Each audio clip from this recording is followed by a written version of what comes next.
Isaiah chapter 58 and verse 1. Cry aloud, spare not, lift up thy voice like a trumpet, and show my people their transgressions, and the house of Jacob their sins.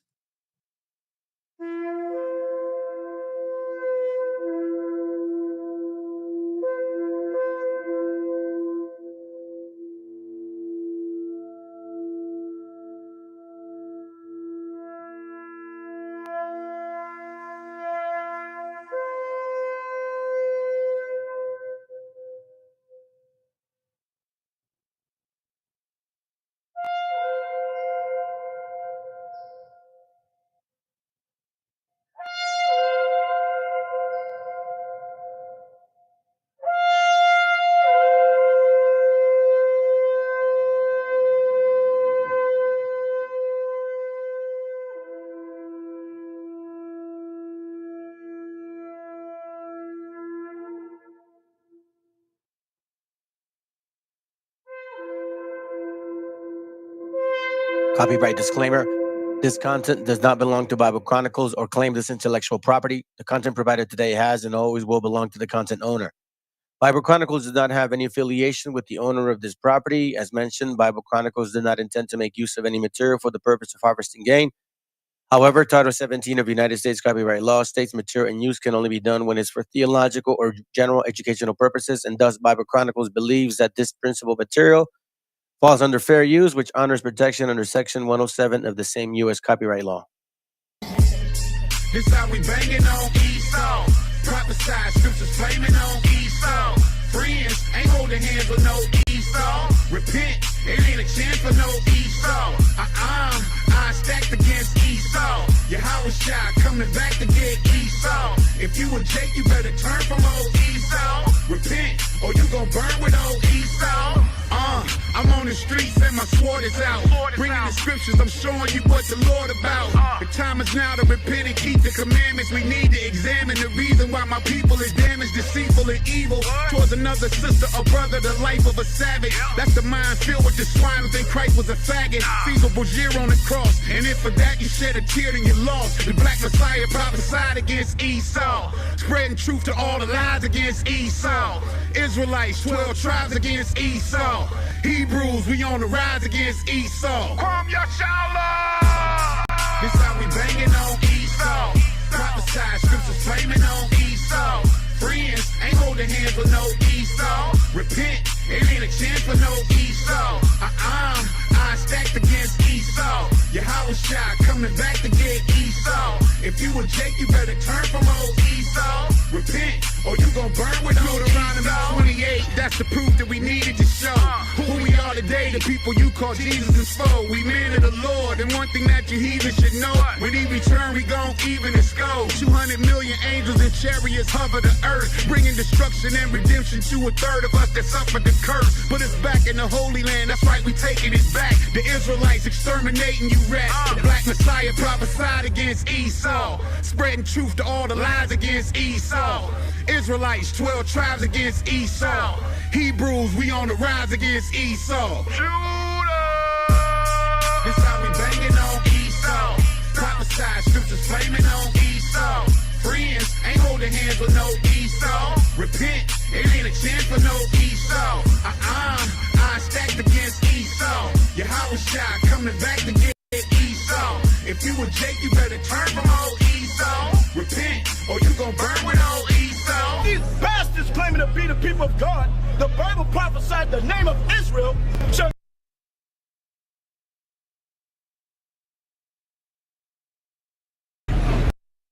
they will lose.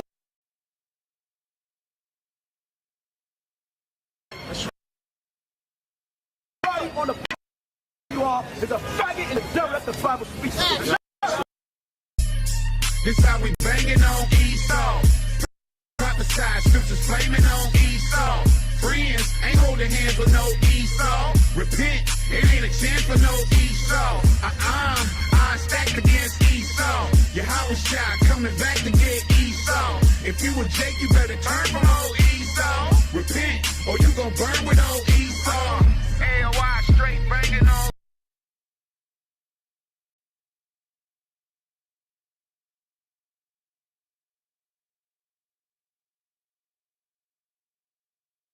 viene a decirnos con mucha firmeza y gran convencimiento lo mismo que nos decía en el siglo XVIII el barón de Holbach, un filósofo francés de origen alemán. Si nos remontamos al comienzo, entonces hallaremos que la ignorancia y el temor crearon a los dioses. La fantasía, el entusiasmo, el engaño los adornaron. La debilidad les rinde culto, la credulidad los conserva, la costumbre los respeta y la tiranía los apoya para que la ceguera de los hombres sirva a sus propios intereses.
Okay.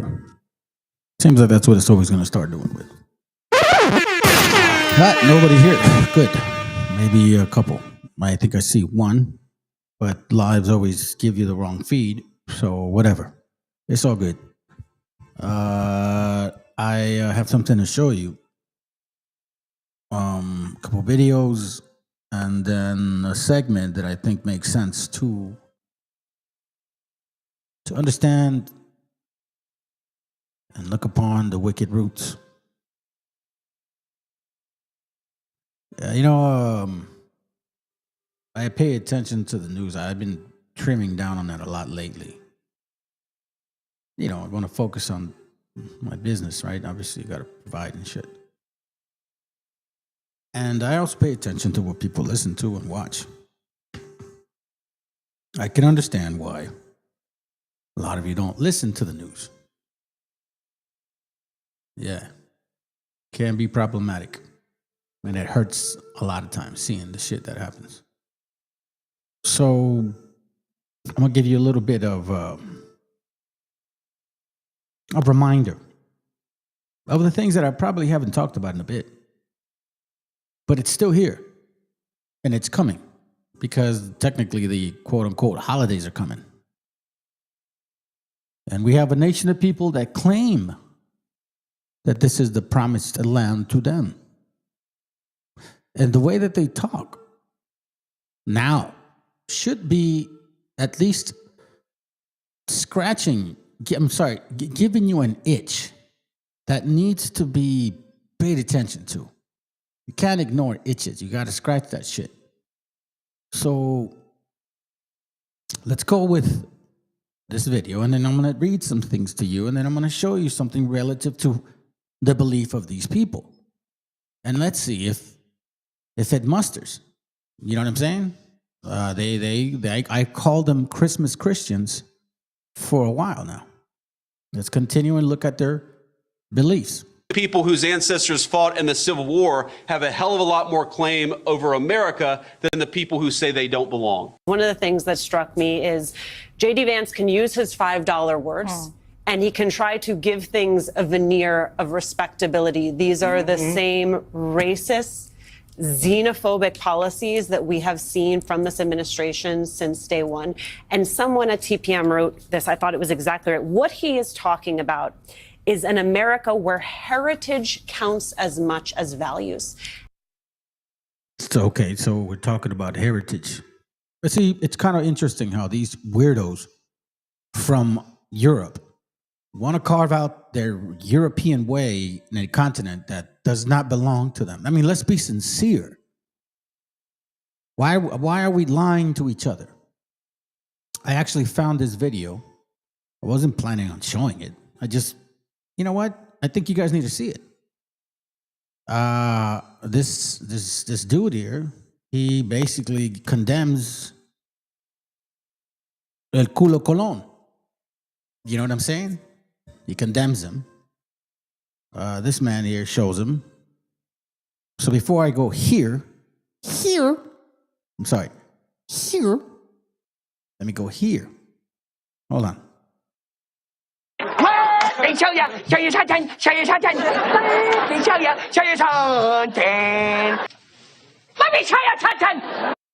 And buenas noches, buenos dias, buenas tardes to the family, the friends, and then the enemies that are watching from above and below. And I know you guys watch my shit in secret, so it's all good. Let's listen in.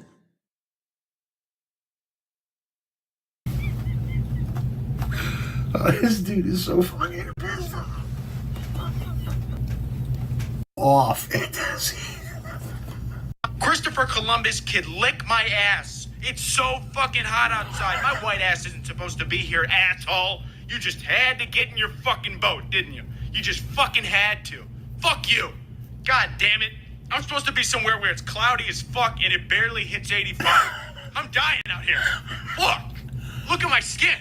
You see that? I have vitiligo. You know what that is? That means parts of my skin there's no melanin. The sun is a demon to me. I can't even go outside. There's corn. The corn's about to sweat. Did you hear? The corn sweats. No, I'm not talking about David Corn Sweat, who's Superman, who's fantastic. No, I'm talking about literal corn on the cob perspiring in the fields. Yeah, learned about this a few years ago, but it's happening again because it happens every single year. It's about to, some guy on TikTok said it might feel like 115 in the Midwest. 115? It's not even 90 right now, and I can't even sit outside. It's cooking me alive. Fuck you, Columbus. You fucking dick. Well, I thought that was funny, and I figured it's like the right moment because we're gonna dissect these people. And, I'm going to tell you this, man. This walk really has taught me a lot about myself, first and foremost, and about people, close and far. You can never be sure on anybody. People come, people go. That's just the way of life is as you become an adult. When you're a child or a young man, you think things differently. You think those people will be around. And then if you try again, then you find out that people do have issues that they need to deal with. And some of us aren't there. It's crazy, man. And I think that sometimes even with our own rebellion, we are also touching on some weird shit. 1 Samuel 15:1, Samuel also said unto Saul, the Lord sent me to anoint thee. Here, let me just finish it to get the point, and then I'll get to verse 23. To be the king over his people, over Israel. Now therefore hearken thou unto the voice of the word of the Lord. All right, let's go to verse 23. Listen to this. For rebellion is as a sin of witchcraft, and stubbornness is as iniquity and idolatry. Rebellion is as a sin of witchcraft. You know, rebellion also means anger, being explosive. Now, here, there is a point I'm trying to make regarding the wicked roots. But this goes in a lot of different directions. For rebellion is as the sin of witchcraft, meaning there's some spirits in that shit. And sometimes, you know what I mean? Like we be worshiping that damn thing. What up, brother? Good to have you here. Oh, hold on a second. Good to have you here, bro. We're gonna be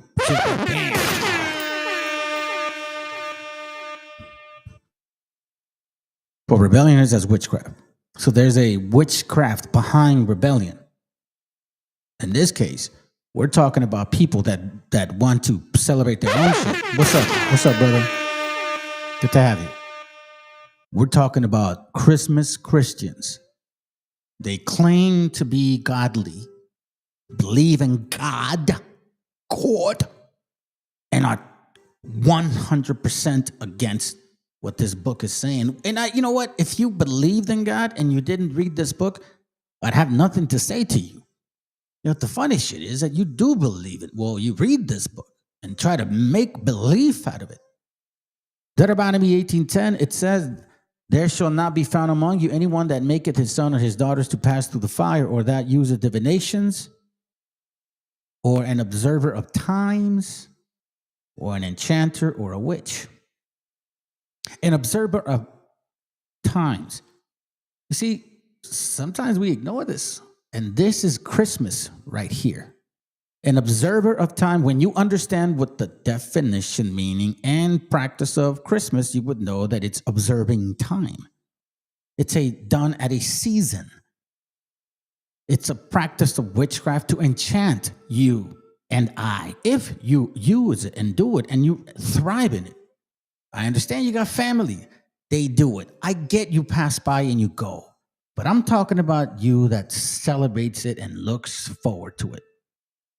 This right here is divination, an observer of time, an enchanter, or a witch.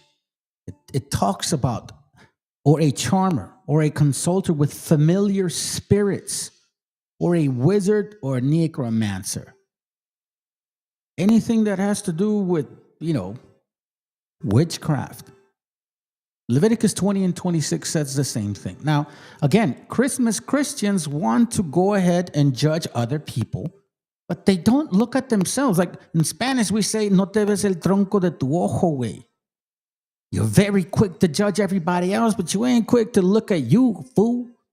Leviticus 20:26, and ye shall be holy unto me, for I, the Lord, am holy. Now, if you were supposedly people chosen of God, you wouldn't be doing the shit that you're doing, Christmas Christians, and have severed you from other people that you should be mine. And a man and also a woman that had a familiar spirit. All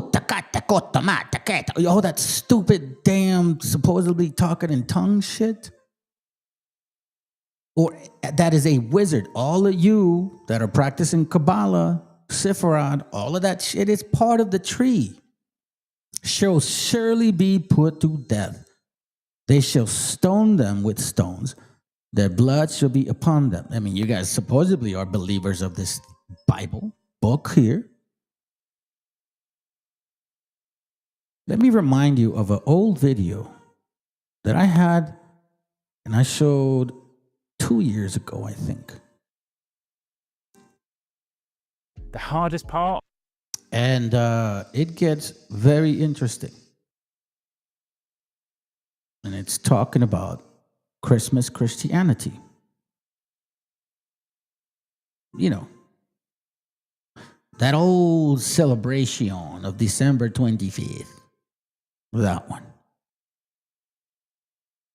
Let's check this out.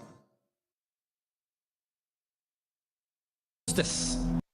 I think this is a Muslim dude, okay? So he's going to say some things also that I don't agree. Plus, I have a video that's going to include that shit because, the Talmud is mixed with the Quran. So for you Islam people, the Talmud and the Quran have similar statements. So you need to check your book before you go and try to say some shit.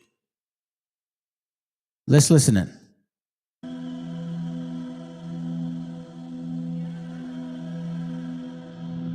In the winter season, around December 25th, the people celebrated the winter solstice. And so the winter solstice would come about somewhere from December 21st, and it goes all the way to around January 6th or so. Okay. Now we just understand, we just saw now how he explains from what month to what month these things occur. Would come about season. In the winter season, around December 25th, the people celebrated the winter solstice. And so the winter solstice would come about somewhere from December 21st, and it goes all the way to around January 6th or so. And so the people of the North would celebrate different holidays, have different occasions based upon the winter solstice. I went to Norway and spent some time with the Muslims in Oslo. In the wintertime, there is a period where there is no light. You are literally in darkness 24 hours of the day. And this stretches for a period of time. Now, could you imagine if you're living in Alaska or living in Canada or living in Norway and you don't have central heating and the cold is outside? It's darkness around you. People are dying from disease. It's a terrible time, and every family would probably lose somebody, or they would know of somebody dying from the cold and disease during that season. And so when the sun starts to come out, the people now are looking at the sun as a life-giving force. And so during that time, a number of ceremonies were held in northern countries. In the far north was the Feast of the 12 Nights, which stretched from December 25th to January 6th. So for you that are out there celebrating Christmas, Feliz Navidad, da, da, da, da, Feliz Navidad, I wanna wish you, you know that whole shit, right? And then at the same time, you go and celebrate Los Reyes Magos. You are a demon. You are literally a. I mean, you're okay. Let me just read it. I'm not even gonna say it. I'm just gonna go back to the book. Just gonna go back to the book and show you, because apparently when I say it, you guys don't want to hear it. It says here, Deuteronomy 18:10, there shall not be found among you anyone that maketh his son or daughter or his daughter pass through the fire, or that useth divinations, or an observer of times. From the 25th through the 6th. Or an enchanter, or a witch, or a charmer, or a consulter with familiar spirits. We're going to see some of that right now. Also in ancient Greece, there was the Bacchanalia, which was held for their god Bacchus, the god of wine and sport and play. The Romans had the Saturnalia for their god Saturn. And so you find during these times that the people held ceremonies in the north. They would burn bonfires. The light was important, the fire, because the fire represents the light, the life-giving force for those who worship nature. Also in the north, they recognized that there was one tree that despite the cold would still remain alive, the evergreen tree, the fir tree. And so in some cases, they would take this fir tree, believing that there was powers of life within the tree, and they would put it in their homes, set it there and put a light on the top of it, or burn them in the front, or they would make mistletoes and put them over their doorways. Look at that. That's amazing, isn't it? Or burn, and they would put it in their homes, set it there and put a light on the top of it. Boom. I mean, come on. It's literally in the book. It says not to do these things, or consulting with familiar spirits. You guys are consulting with familiar spirits by putting up a tree. Jeremiah 10:2, thus say the Lord, learn not the way of the heathen, and be not dismayed at the signs of heaven. Remember, right here is where we see dismayed at the signs of heaven. All of a sudden, they see this light, and they think that's God, some type of celebration. For the heathen are dismayed at them, meaning amazed, astounded. They glorify it. For the customs of the people are vain. For one cutteth a tree out of the forest. Did we not just see videos regarding trees and evergreen trees? The work of the hand of the workman. How do you think they do it? With an axe, of course. They deck it with silver and with gold. We just saw it right now. They put it in their homes. They cut it out. They cut it from the forest. They put it in their homes. They deck it with silver and gold. They fasten it with nails and with hammers that it move not. Meaning, they put some like stability on the bottom to make sure that it stands. We just saw a video right here. Or burn them in the front, or they would make mistletoes and put them over their doorways, a type of what we would call ta'wiz or tamima. It is an amulet, hoping that this fir... They call it an amulet. Are we not paying attention, Christmas Christians? Deuteronomy 18:11, or a charmer, or a consultant with familiar spirits, or a wizard, or a necromancer. or an enchanter.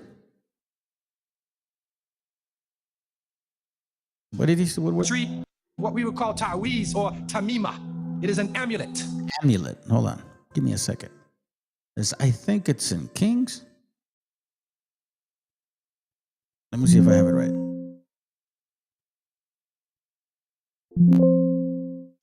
Hold on. I'm trying to look for it.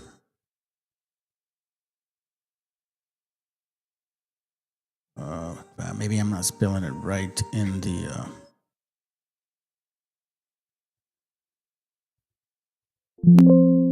Yeah, I think. Oh no, hold on a second. Charm? Is it charm?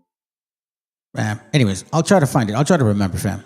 I'll remember because the word came to my mind. Let's go. Hoping that this fir tree, that this so-called life-giving force would protect them from the danger of the winter. And so their ceremonies developed around this. And this went on for hundreds of years. One of the interesting individuals is Mithra, or Mithras. This is a very mysterious character. And when you look at history, you find that this individual was supposed to be the sun god himself, and they had a special sacrament made up of bread and wine.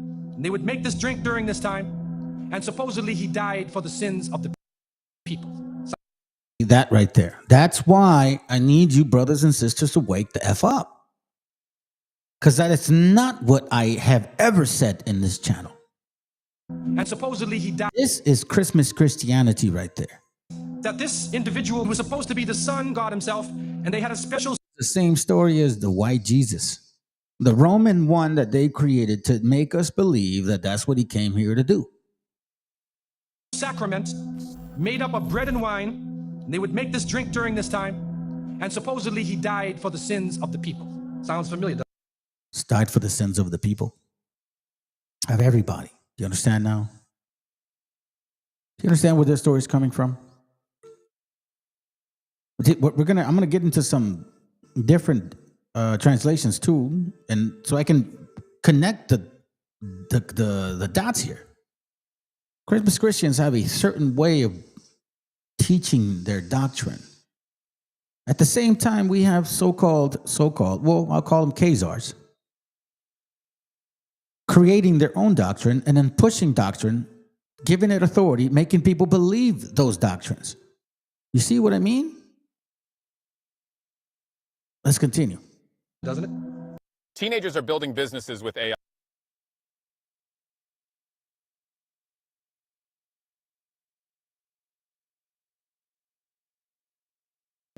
But when you try to find Mithra or Mithras in the encyclopedias, they, through state intervention, erase the name. Why is this? That is because after the time of Jesus, Isa alayhi salam, when the message began to spread and they went north, and you'll see within historical writings that Barnabas, one of his disciples, met a man named Saul, who later called himself Paul. Paul said he saw Jesus on the Damascus road. And he went to the disciples, but the disciples turned against Paul. Only Barnabas stayed with him. But when Paul and Barnabas went into Greece, Barnabas left him. Now, what is the reason why they all left him? Many people say, well, they left him because he was Saul before, and he used to torture the early followers of Isa alayhi salam. But also you can see, and if you look at present-day Christianity, that most of the concepts of the Trinity, of the blood sacrifice, the original sin, and most of the concepts which relate to more than one God are coming through Paul. The preachers are quoting Paul sometimes more than Jesus during their sermons. And so Barnabas... Very true. And I'm not against Paul, by the way. See, this is why you have to walk a thin line in what you're reading. Because it can take you very far. To the extremes where you just get lost. Stay focused. Y'all need to start wearing some visors, man. Seriously. In this spiritual walk. Barnabas left Paul, and somewhere in the early days in Rome or Greece, those missionaries who were teaching the teachings of Jesus, Isa alayhi salam, met with this force coming from the north. And so you will see in ancient Roman history that in some cases the Roman emperor would go out to the Colosseum and the gladiators would be fighting each other and everybody's cheering for the gladiators. One of the terrible things happening during these rituals at the Colosseum is that they would bring the Christians out, literally men, women, and children, and feed them to hungry animals. Hey, who are they putting in Alcatraz, alligator Alcatraz? Just for the fun of it. Just for the fun of it. Y'all think I'm kidding? Nah. Check it out. YouTube. Take a look. New sheriff in town, I have to tell you, one of my favorite things to watch on YouTube these days are the court hearings where illegals are in court and ICE shows up to drag them out of court and deport them. Town, I have to tell you, one of my favorite things to watch on YouTube these days are the court hearings where illegals are in court and ICE shows up to drag them out of court and deport them. When are y'all gonna realize that white people are just being fucking racist as fuck, and you need to stop being nice to them and shit? Straight up. I'm not saying be mean to every fucking crackety crack. Sorry, I guess I'm being like y'all. But come on now, man. Look, she enjoys watching people suffer. They would take a hyena or a wolf or a lion and get it hungry and crazy and beat it and throw raw meat at it and then send it out on the people, and they would literally cheer and watch as the animal ripped the bodies apart, tear the bodies apart. And so this is Rome. Family, Rome. Christmas Christianity came from Rome. Let me show you a book. Not the book, but I have a page from the book. Slavery from Roman time. On page 52, we read this here. Check this out, okay? Slavery in early medieval Europe. Page 52. We read, hold on a second. Paragraph 2. It's the late 8th and early 9th century. Charlemagne, the ruler of Frankish kingdom, created an empire for himself and tried to revolutionize the West through inheritance, conquest, diplomacy, and threats. Charlemagne, hey mama, extended his control over the greater parts of the Western Europe, excluding only Scandinavia, the British Isles, the Iberian Peninsula. So he excluded this section, Scandinavia, the British Isles, and Iberian Peninsula, and southern Italy. He crowned his achievements by the assumption of the title of Roman Emperor in Christmas Day in year 800.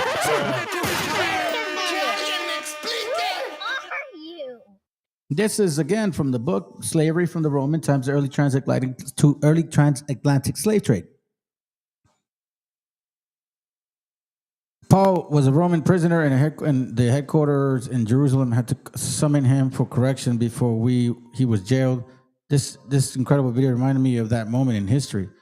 Hey, listen, it is very interesting because look, watch this real quick. I'll show you this interesting part. I think it's called Constantine. Give me a moment. Let me see. I think it's on page 150. Yeah, it's okay. So it's I don't even think it's the life and times of the I think this is from I totally saved this book. No. I have the book, but when I took the picture, I saved the file. I named it incorrectly. I think it's from the Jewish history by Solomon Grazel. Hold on.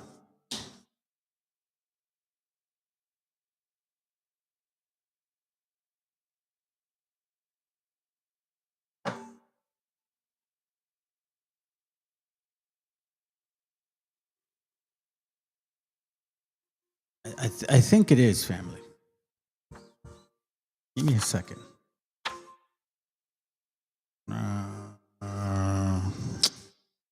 I know that I don't think it's Constantine, but anyways, look.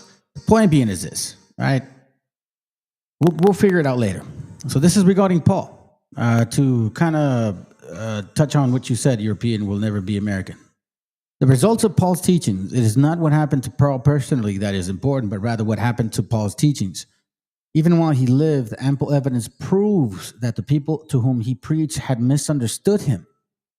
He had spoken in terms of high and noble idealism and of charity, of personal righteousness. He urged men to believe in Jesus, firmly and believing in him so perfect an example of godly living, began to lead a godly life themselves, meaning keeping the commandments. So such righteous people could have no difficulty in meeting the awful day of God's judgment. They would surely survive it. And when the day of resurrection came, such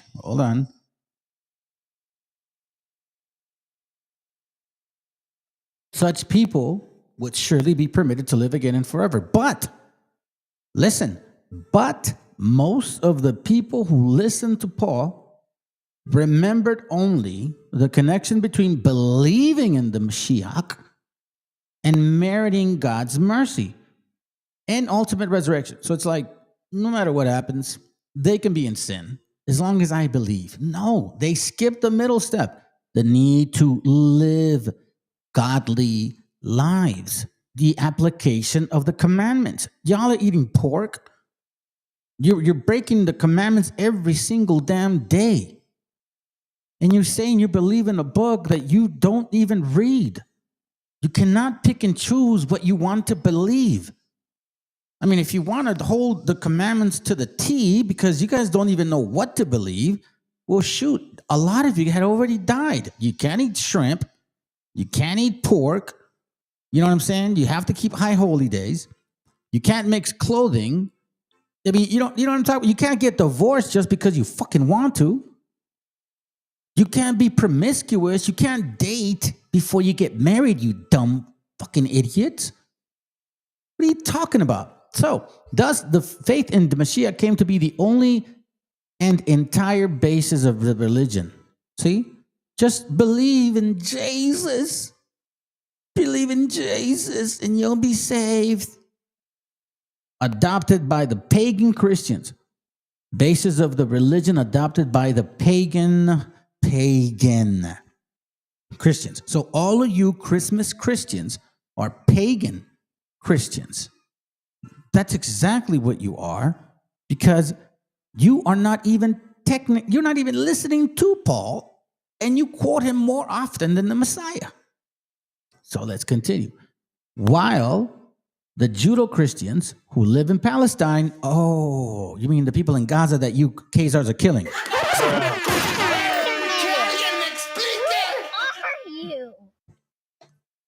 You filthy bastards. I hope y'all don't survive. And I'm not talking about Gaza people. I'm talking about you Khazars. I hope y'all get destroyed severely.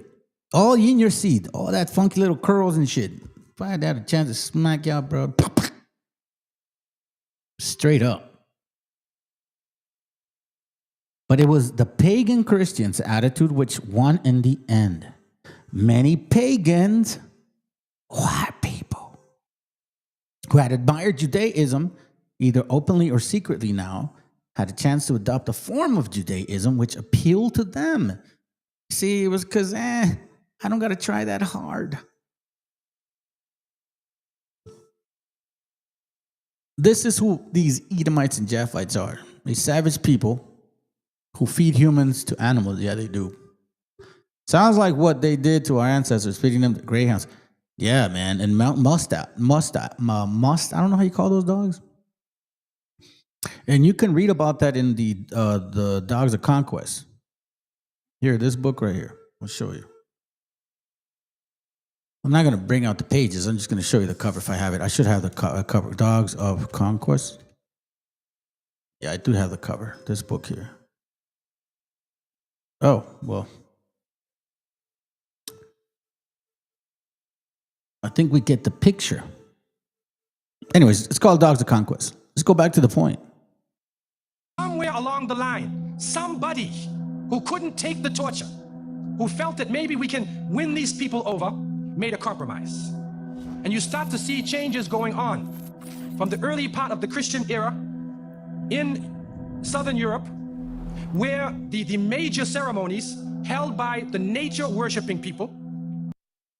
Nature-worshiping people. Now, there's a little skinny white boy over there in the TikTok saying that Irish people are Hebrews. You fucking Celtic dumbasses.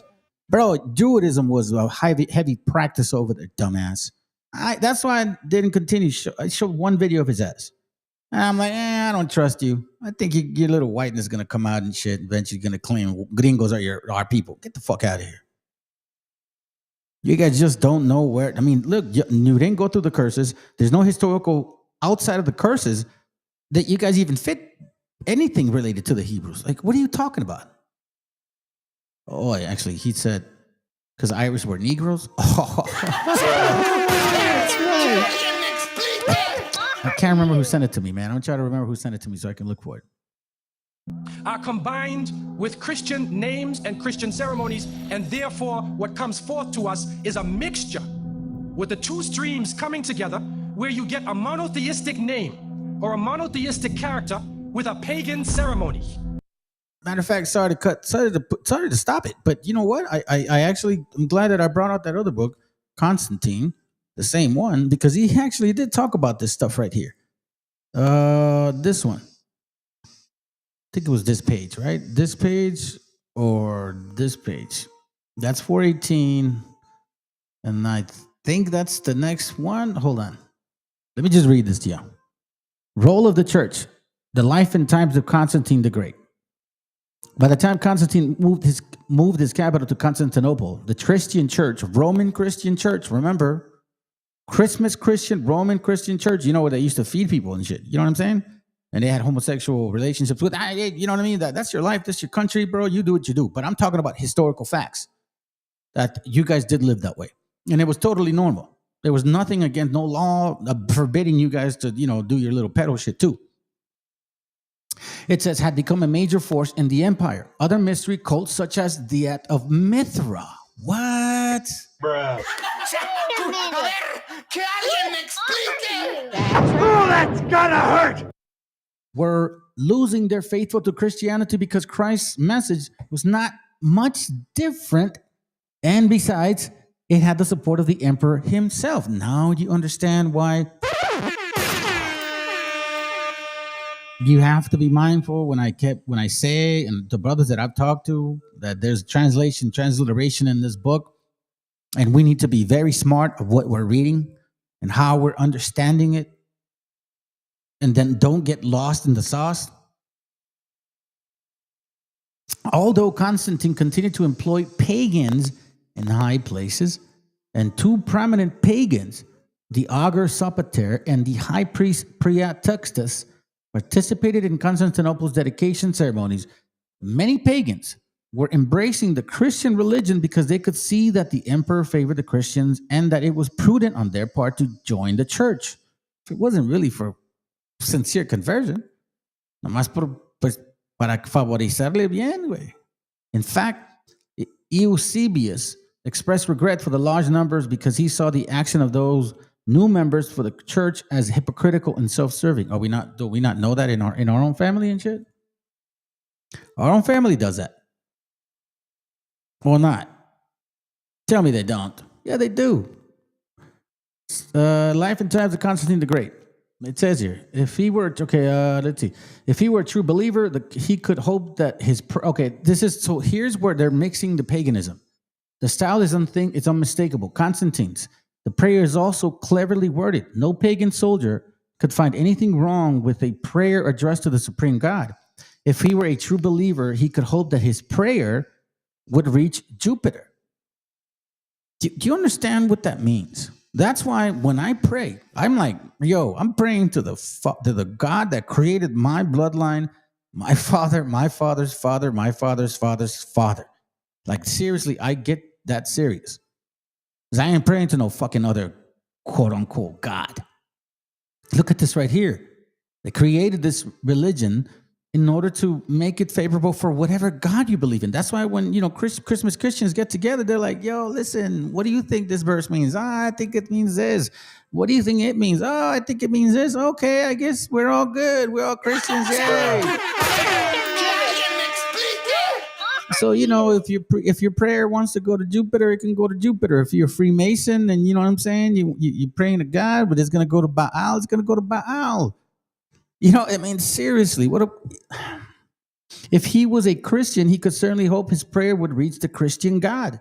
Since often in the church hymns, the term celestial king was frequently used. This is why English is such a wicked fucking language. In spite of his strong attachment to the Christian religion, Constantine did not forcibly eradicate the old gods. Although Eusebius in his life of Constantine writes, he alone brought down every multi-god error. He dutifully quoted in full text of an edict addressed to the governors of the East, in which Constantine clearly reaffirmed the principle of religious freedom he had first set in Milan. See, Rome. Let no one interfere with one another. Each should do what his soul wishes. Come as you are, as you are. Remember that shit from Nirvana? As I want you to be. That shit was crazy when he sang that song. And when I read this right here, let no one interfere with one another. Each should do what his soul wishes. Whenever I've had conversations, well, not recently this way with my mom, but when I first started, she was like, you just need to let people believe what they want to believe. That's what every Christian says. Then it says, nevertheless, throughout his reign, Constantine never forgot that the majority of his subjects were still pagan and was carefully not to press them too hard or push them far fanatical among them to act of despair. He knew well that with the imperial favor withdrawn from their old religion, the vine would sooner or later wither. And so the mixture of this together is what is giving us the present day holidays that we see. In the story coming in the Quran, in chapter 19, in verses 24 to 25, and we see the mention of the story of Mary, that Miriam, may Allah be pleased with her, was a virgin, and she had... See, so this is why I tell you, you Islamic believing dummies, I'm going to call you that. Dedicated story of Mary. You believe in this bullshit, too. The fucking virgin birth. You're against the blood sacrifice, which is evil, but you're all good about the virgin birth. Like angel came down and molested Mary. Like literally, that's what it did. I mean, Mary didn't say, let me have your, sperm. Like, oh, babe, you're pregnant now. Like, what the fuck just happened? I don't know. It's kind of like one of those rape days I get. They date rapes. Girl goes out, dude is there, pour some stuff in her drink. She passes out. Next thing you know, she's all sore. Bam. Wow. That's technically what you guys are saying, logically speaking. 19 in verses 24 to 25. And we see the mention of the story of Mary, that Miriam, may Allah be pleased with her, was a virgin, and she had dedicated her life to the worship of one God, prayer and fasting. And by the power of Allah, that the Creator breathed His Spirit into her, and she conceived Jesus. He said, be and it is. She conceived Jesus, Isa alayhi salam. So they're also corrupt. God just said, like, have my baby. Y'all are stupid. Come on, man. What are we doing here? It's like you believe something, but you don't believe. I mean, do we? Do we not? This is from a book called The Two Babylons of the Papal Worship. It's a pretty heavy duty. We're going to go to page one. I'm sorry, not 197. We're going to go to page 97.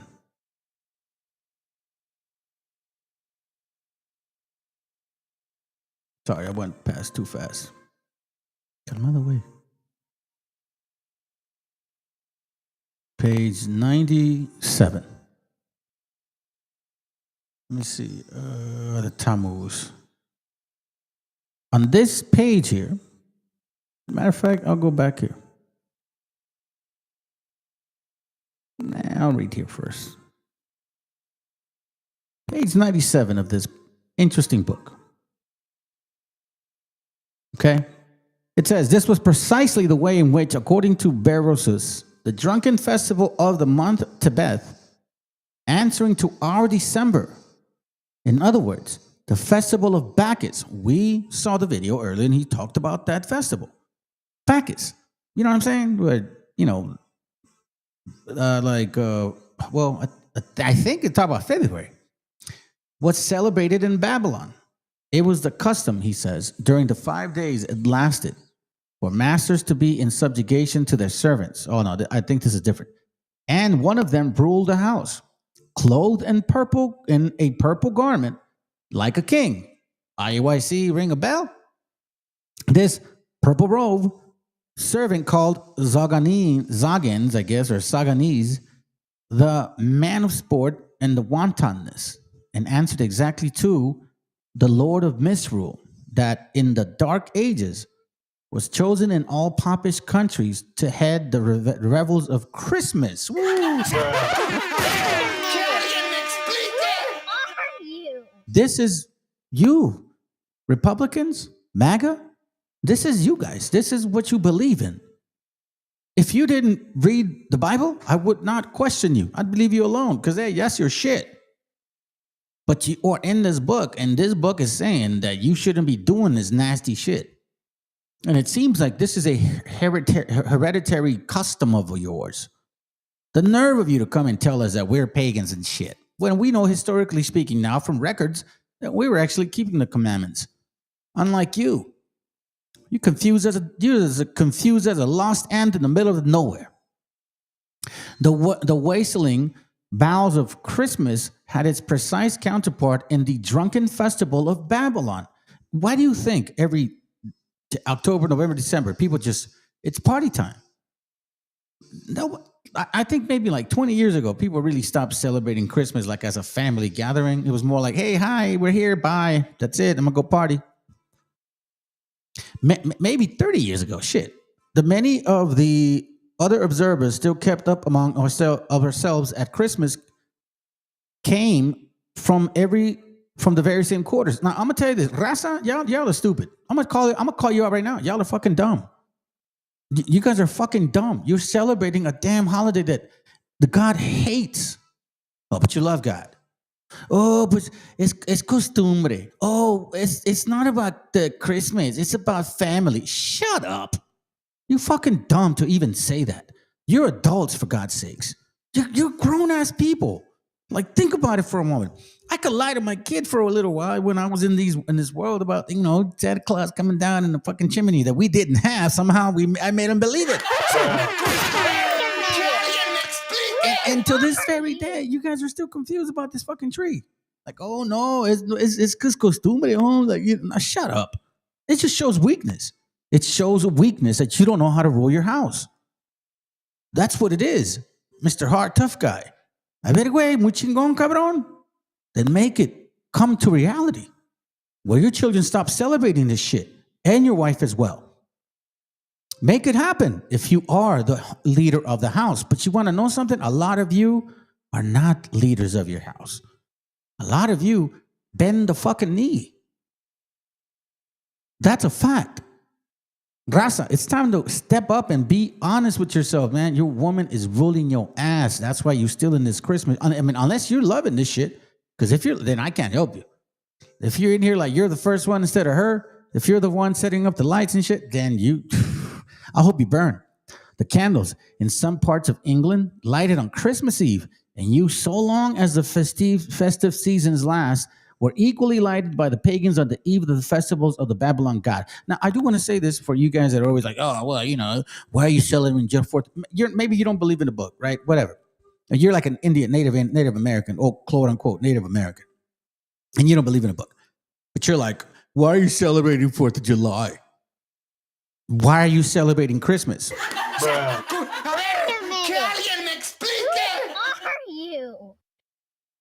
See that? If you're going to stand tall, you better stand tall on everything. Everything. The candles in some parts of England lighted in Christmas Eve, and you, so long as the festive seasons last, were equally lighted by the pagans on the eve of festivals of the Babylon god, to do honor to him. For it was one of the distinguished particularities of his worship to have lighted wax candles on his altars. You see, that's why they burn candles in the churches. The Christmas tree. Hold on a second. Hold on. The Christmas tree, now so common among us Mexicans. Oh, I don't like white people. I don't like that they're deporting us. Okay, fucker, then why are you celebrating his holiday? If you so-called Mexicans, right, you raza and shit, you cholos and all you motherfuckers that don't like the white man because of what he's doing, why are you celebrating his holidays, fuckfaces? Why are you out there doing that? Why are you going there buying your kids gifts and shit? You can't say no to your kids now, can you? You putting shit on layaway now in August. Now in July, because August is in a couple days. See? And I know I hurt your feelings because several of you showed up, and as soon as I said that shit, several of you left. I'm glad, bro. I'm glad I'm hurting your feelings because guess what? These are facts. You guys are all, I'm against the border. I'm against the immigration, deporting a gente. But this Christmas, you're going to fucking celebrate, aren't you, fucker? But this Thanksgiving, you're going to buy a turkey. And you're going to celebrate it with your family, aren't you, fucker? Oh, but I'm with my people, bro. I don't like the fact that they're deporting them. But you're going to eat Christmas on Christmas Eve. And you're going to go and celebrate the fucking rosca with your family on January 6th. That's gonna hurt! That's gonna hurt! It's time that you guys start hearing the real fucking fact. You can't pick and choose what your enemy has given you. You know what I'm saying? You either deny everything that he's given you, or you take everything that he gives you. You can't pick and choose because then you're a hypocrite, and now you're weak. So all you raza that's out there with your channels and shit, you know what I'm saying? You like about our people, right? Against deportation. Don't celebrate Thanksgiving. Don't celebrate Christmas. Don't celebrate Halloween. How about you do that? How about you do that? Heathen and infidels. Because those holidays don't belong to us, gente. Christmas don't belong. I know you think they do. Oh, es el Día de los Muertos. No seas pendejo, güey. Esa madre is not real. Why do you think it's such a big deal in Babylon, the country that you hate at this moment? Look, you see that snake? Take the trunk out of it, and it's basically, don't tread on me. It says here, the Christmas tree, now so common among us, was equally common in pagan Rome and pagan Egypt. In Egypt, that tree was the palm tree. In Rome, it was the fir tree. Do I have to do it? Do I have to do it, for God's sakes?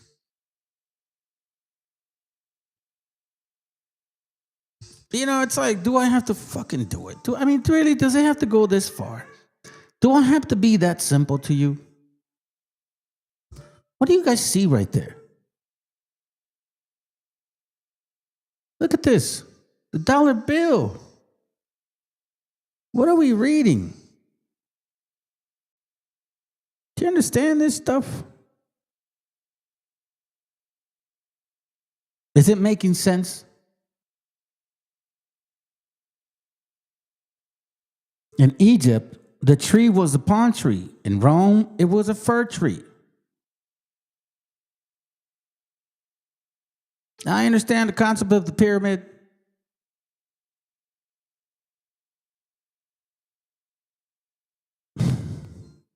If you really are against these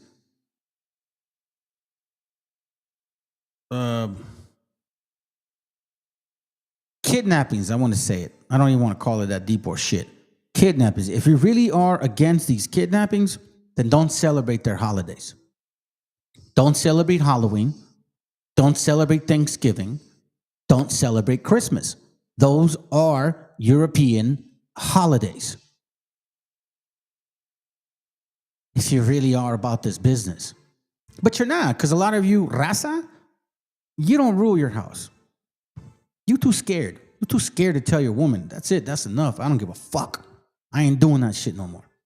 Nah, way. You too scared to lose her.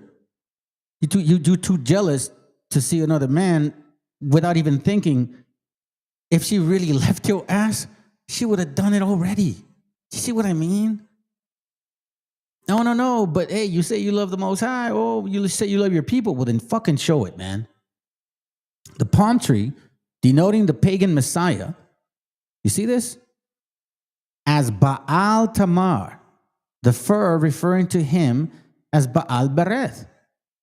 The mother of Adonis, the sun god, and great mediatorial divinity. was mystically said to have been changed into a tree, which is why when you guys go celebrate Easter, you know, Easter, right, is an egg. 9 months later, it's Christmas. The tree is born. Jesus is born. You know what I'm saying? Like, this is, you guys don't get it, do you? If the mother was a tree, the son must have been recognized as the man of the branch. And this entirely accounts for the putting of the Yule log in the fire in Christmas Eve and the appearance of the Christmas tree next morning. I'll guarantee you, you stupid asses that are waiting for December 12th to go get on your knees and worship some fucking Virgin Mary that never happened. Worship a damn demon, the Queen of Heaven, that the Bible says don't do, and yet you do.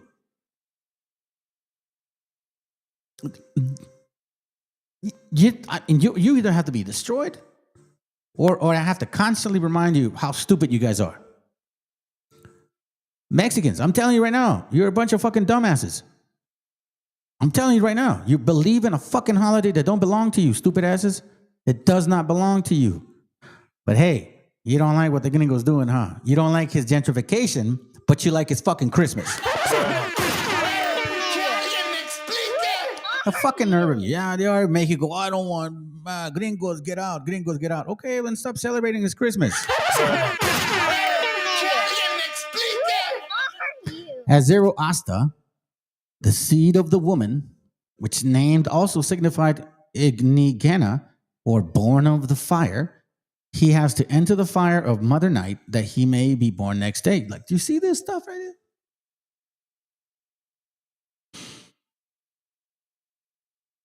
Look at on page 98. I'm just going to skip it a little bit. It says, now the great God cut off the mist of his powers and glory and was symbolized as a huge tree, stripped off all its branches and cut down almost to the ground. But the great serpent, the symbol of life restoring, the ocula pius, twists itself around the dead stock.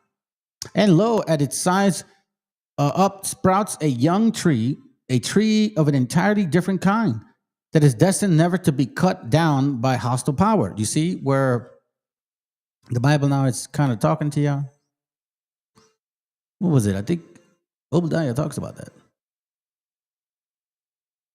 It says, 1 and 3, Obadiah. The pride of thine heart has deceived thee, thou that dwelleth in the cliffs of the rock, whose habitation is high, that saith in his heart, who shall bring me down to the ground? A tree of an entirely different kind that is destined never to be cut down by the hostile power. Even the palm tree, and well-known symbol of victory. The Christmas tree, as has been stated, was generally at Rome a different tree, even the fir. But the very same idea as was implied in the palm tree was implied with the Christmas fir, for that covertly symbolized the newborn God as Baal Bereth, Lord of the Covenant. Lord of the covenant, and thus shadowed forth the perpetuity and everlasting nature of his power, now that after having fallen before the enemies, he had risen triumphant over all of them. Therefore, the 25th of December, the day that was observed at Rome as the day when the victorious God reappeared on earth, was held at the Natalis Invicti Solis, the birthday of the unconquered sun. Now the Yule log is the dead stock of Nimrod. So when you burn a log in Christmas, you are burning the old stock. When you have that tree, that's the new stock. That's the birth of Christ, the Son.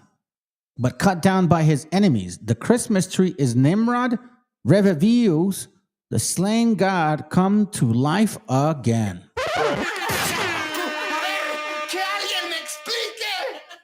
Without a father, without a man. That is a belief of Islam. When she felt the pain of the pregnancy, the angel came to her and told her to go outside of the city. She went outside of the city to a remote area, and there she found a palm tree, and she found water.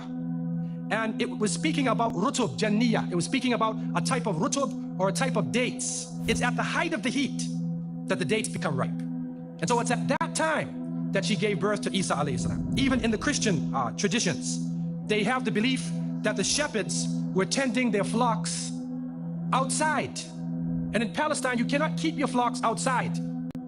In the wintertime, in the evening, you bring them in because it's cool at night. And so it was the warm weather. It was also the time of the taxes in the north. So from different points of view, we understand that Isa alayhi salam was not born during the winter season. He was born in the warm weather. So who was it that was born in the winter season? Who is that character now? Number one, you have to understand this concept of Saturn, the concept of Bacchus. When they are portrayed, they're usually portrayed as a heavy-set man with a white beard. And when in the Sistine Chapel, Michelangelo drew his picture, you could see the long flowing beard, and there are actually pictures of this man on a sled being drawn by snakes with wings. Snakes do not normally fly. Sound familiar to you now, doesn't it? He's performing miracles. He's coming out on December 25th, which is not the birthday of Isa alayhi salam, has nothing to do with Christianity, and he is representing riotous fun, drunken revelry. And so what happens on Christmas, the Christmas season, especially in America, people today are not even thinking about Isa alayhi salam. They're not even thinking about Jesus. They're looking how they can get drunk. On Christmas, what is going on? In the Caribbean and many parts, if they offer you a Christmas pudding or Christmas pie or Christmas drink, watch out, because it's probably laced with rum or wine. Now, this riotous occasion went so far that the Christian church banned it. And the Church of England actually banned it all the way to 1647. It was prohibited in England to celebrate Christmas because they saw Christmas as being a pagan holiday. We hear You see that right there? You hear that yourselves? All it took was one law to pass a celebration, and now I just jumped on it again. If you're really against these people, you wouldn't celebrate their holidays and give them money. Dumbasses. Hear about the name of Saint Nicholas. According to some historical reports, Saint Nicholas was a Christian bishop who lived in the 4th century. He used to spend his time in prayer and fasting, and he loved children. And he spent his time dealing with children. There's another concept, which is even deeper than that. And that is that Saint Nicholas himself is actually coming from the ancient writings of Beowulf, which are done in the Scandinavian region. We find the name Nick or Nickel or Nicker. He was known as a demon, the demon of the north. And so in Germany and in many of the northern countries, they would tell their children in the wintertime, don't go outside, because if you do, Nickel will come along, he'll capture you, put you in his bag, and take you away. And so they used it as a negative concept. And so the Germans also, they depicted him as a man with red fur coat, and he was the essence of evil. And the poor children are taught that Saint Nicholas is going to come down your chimney. Most people don't have chimneys in Miami anyway, but at 350. I said that earlier. That it was so crazy that I even made my kids believe that he was going to come down from a chimney and shit. And we didn't even have a chimney. He's like, yo, these people in Florida celebrating this shit. He's coming down from a chimney. Like, okay, daddy. Okay, daddy. 50-pound man is going to come down your chimney and bring you presents and keep his clothes white and red and go to all of the homes in the area and put presents in your stockings and put presents under your tree and then fly back out into space. Flies off into the night. And the father, the poor father who sweat and toiled all year to get you the presents, gets no credit for the present given to the child. And many of us were raised thinking, believing in this. And the people say, well, you know, it's Christmas. Don't you like to have fun? You want to stop the children from having fun? What kind of people are you? What are you teaching the children? You are using the name of Jesus, using the name of Isa alayhi salam, and you are using a figure who historically is the devil. The devil himself, well, iyadu billah. Isa alayhi salam is described as a very humble person. Most of the time he didn't wear shoes, only 1 or 2 changes of clothing, eating very simple food, fasting most of the time. So what we are actually seeing is that the Christmas occasion was actually the time of evil. It was the time of the belief in the Saturnalia and the Bacchanalia. And because of this, they shifted all of their feelings and their merriment and their evil to New Year's Eve. The Prophet ﷺ, when he spoke about ar-ruqya, wa tama'im, wa tiwala, he said all of these things are shirk. That if you hang amulets thinking that this ta'weez or this amulet is going to protect you from something, then you are actually giving power to the creation of Allah and taking it away from the Creator. And so could also be your little crosses on your necks. I'm sure this is what it's called. Okay, let me see if I can find it. Let me get a different translation. GMB. Hold on a second. Let's see. Charm.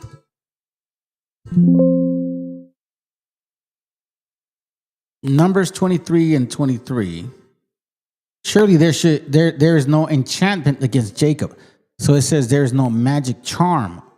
No, hold on. Neither is there divination. Oh, that's weird. Okay, so this is the way it's interpreted here.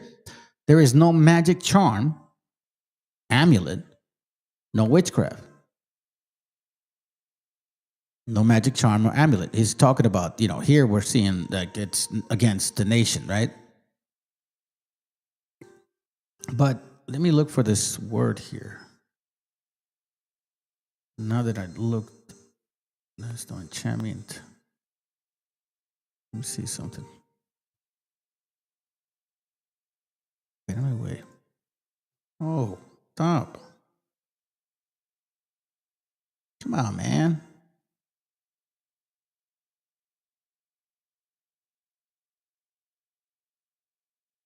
So here it says, Leviticus 19:26, ye shall not eat anything with blood, neither shall ye use enchantments, nor observe of time. Do not eat any meat with blood in it. Do not practice any kind of magic, amulets, incantations. Like none of that stuff. I mean, technically, you should know better by now. This is why the scriptures clearly tell you to be mindful of what you're listening to. Even myself, I tell you guys all the time, even myself, man, I don't, at any moment, the Most High can just be like, bro, I'm done with you. Boom. And I'll start sounding weird and shit. So be mindful what you're listening to and who you're listening to.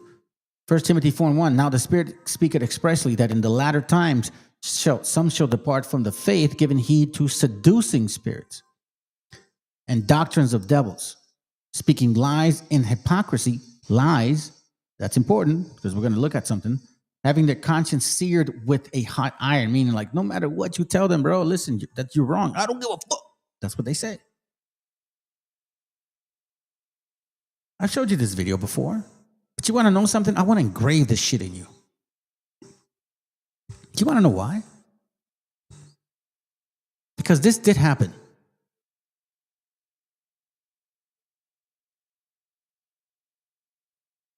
What's up, everybody? It's Killer B, the doggone witch finder general. You got a witch, I'm burning them up. Just look at y'all leader. Look at y'all Hebrew Israelite founder, Mr. Rabbi Matthews, practicing black magic.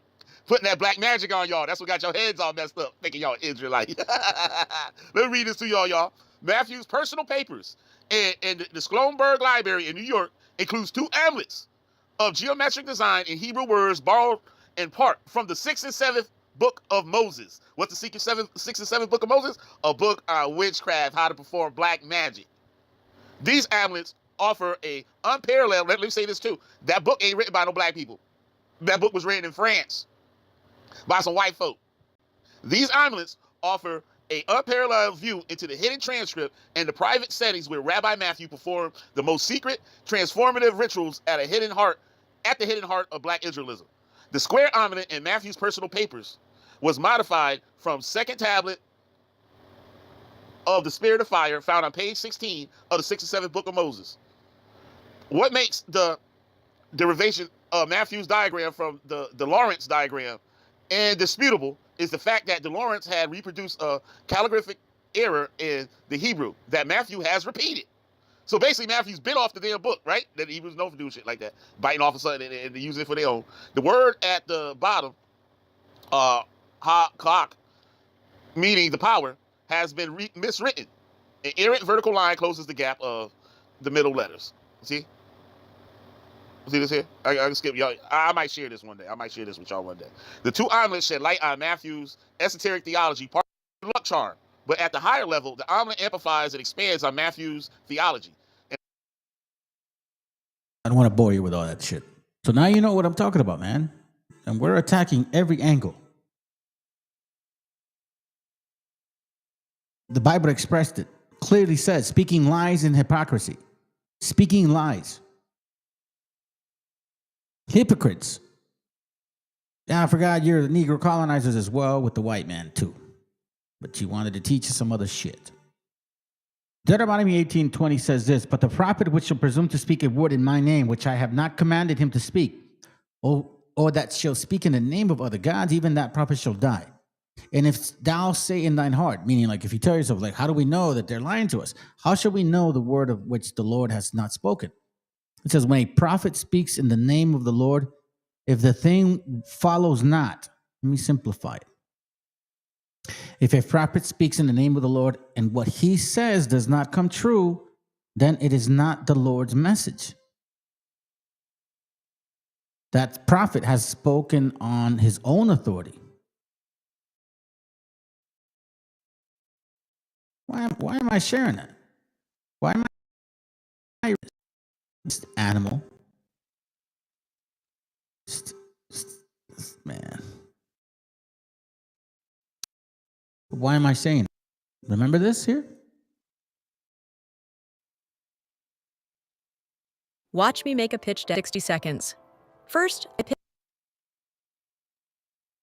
audio from the 90s of Hebrew Israelite camps. In fact, Tahar is going to make a cameo in this in relationship to 2000. After I play it, we're going to bring up Faithful to God and close out the 90s with the false prophecy of 2000. God is going to send his decree in these last days, and that totally annihilate America.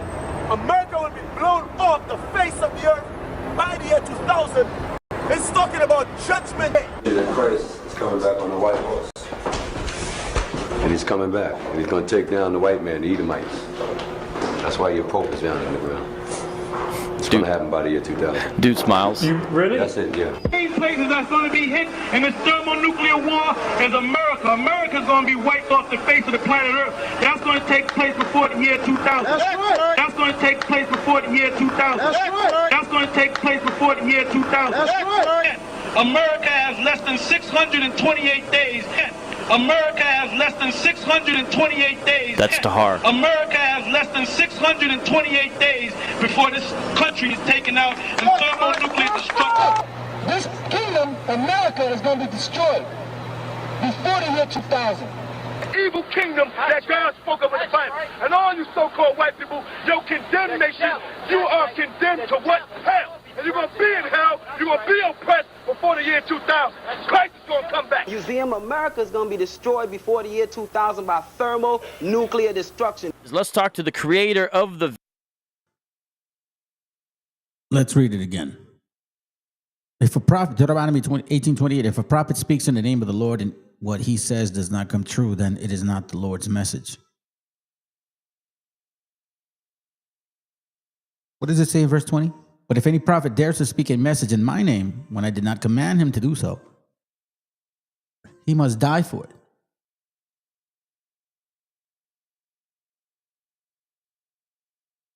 And so must any prophet who speaks in the name of other gods, claiming to say that shit's going to happen and it doesn't happen.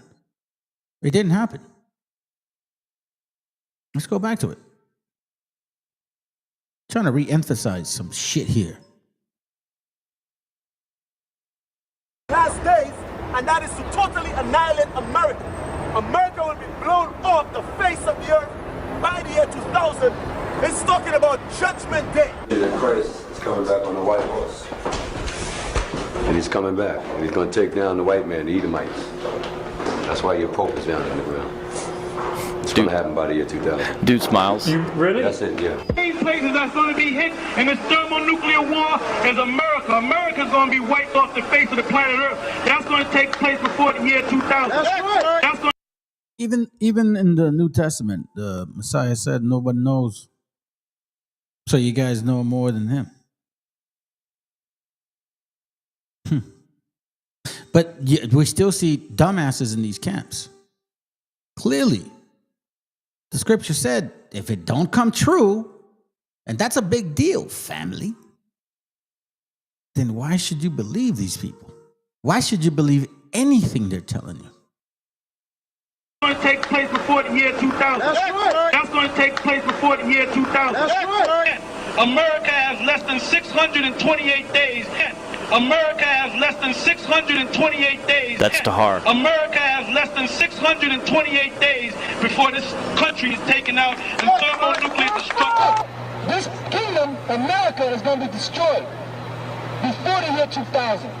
Evil kingdom that God spoke of in the Bible. And all you so-called white people, your condemnation, you are condemned to what? Hell. And you're going to be in hell, you're going to be oppressed before the year 2000.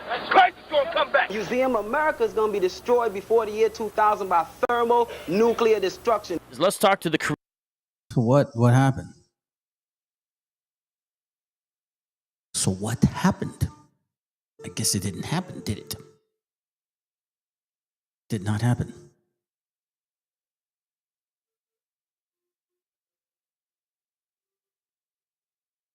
I invite you brothers and sisters to stick around and watch this. It's I wanted to do this live and then show you this recording because I think it connects and makes sense to the doctrines of devils that we're listening to.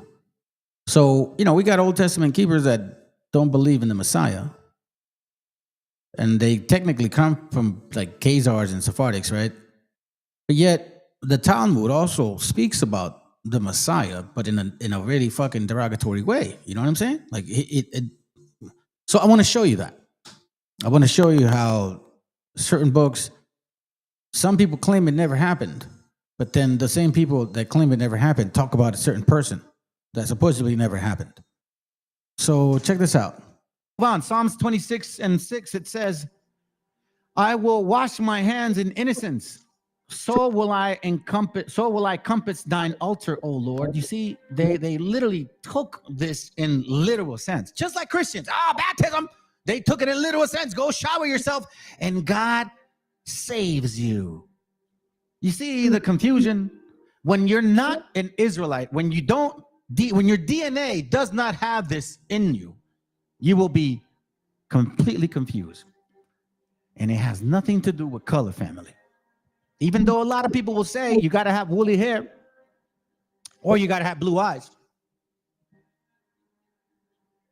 They're wrong. Isaiah 4:4. Let's read it. And when the Lord shall have washed away the filth of the daughters of Zion and shall have purged the blood of Jerusalem from the midst thereof by the spirit of judgment and by the spirit of burning. You see, washed away. You see, when you're burning in spirit, that means you know you did wrong. That's what it means. When you love somebody and you did them wrong, your spirit burns. You know that you need the recompense. You need to make up for that. That's why you redeem. That's why it's the redeeming. Let me continue real quick, man, so I can get through this. We got to make these important points because I may come back slowly on this, but I'm trying to emphasize. Mark 11:27.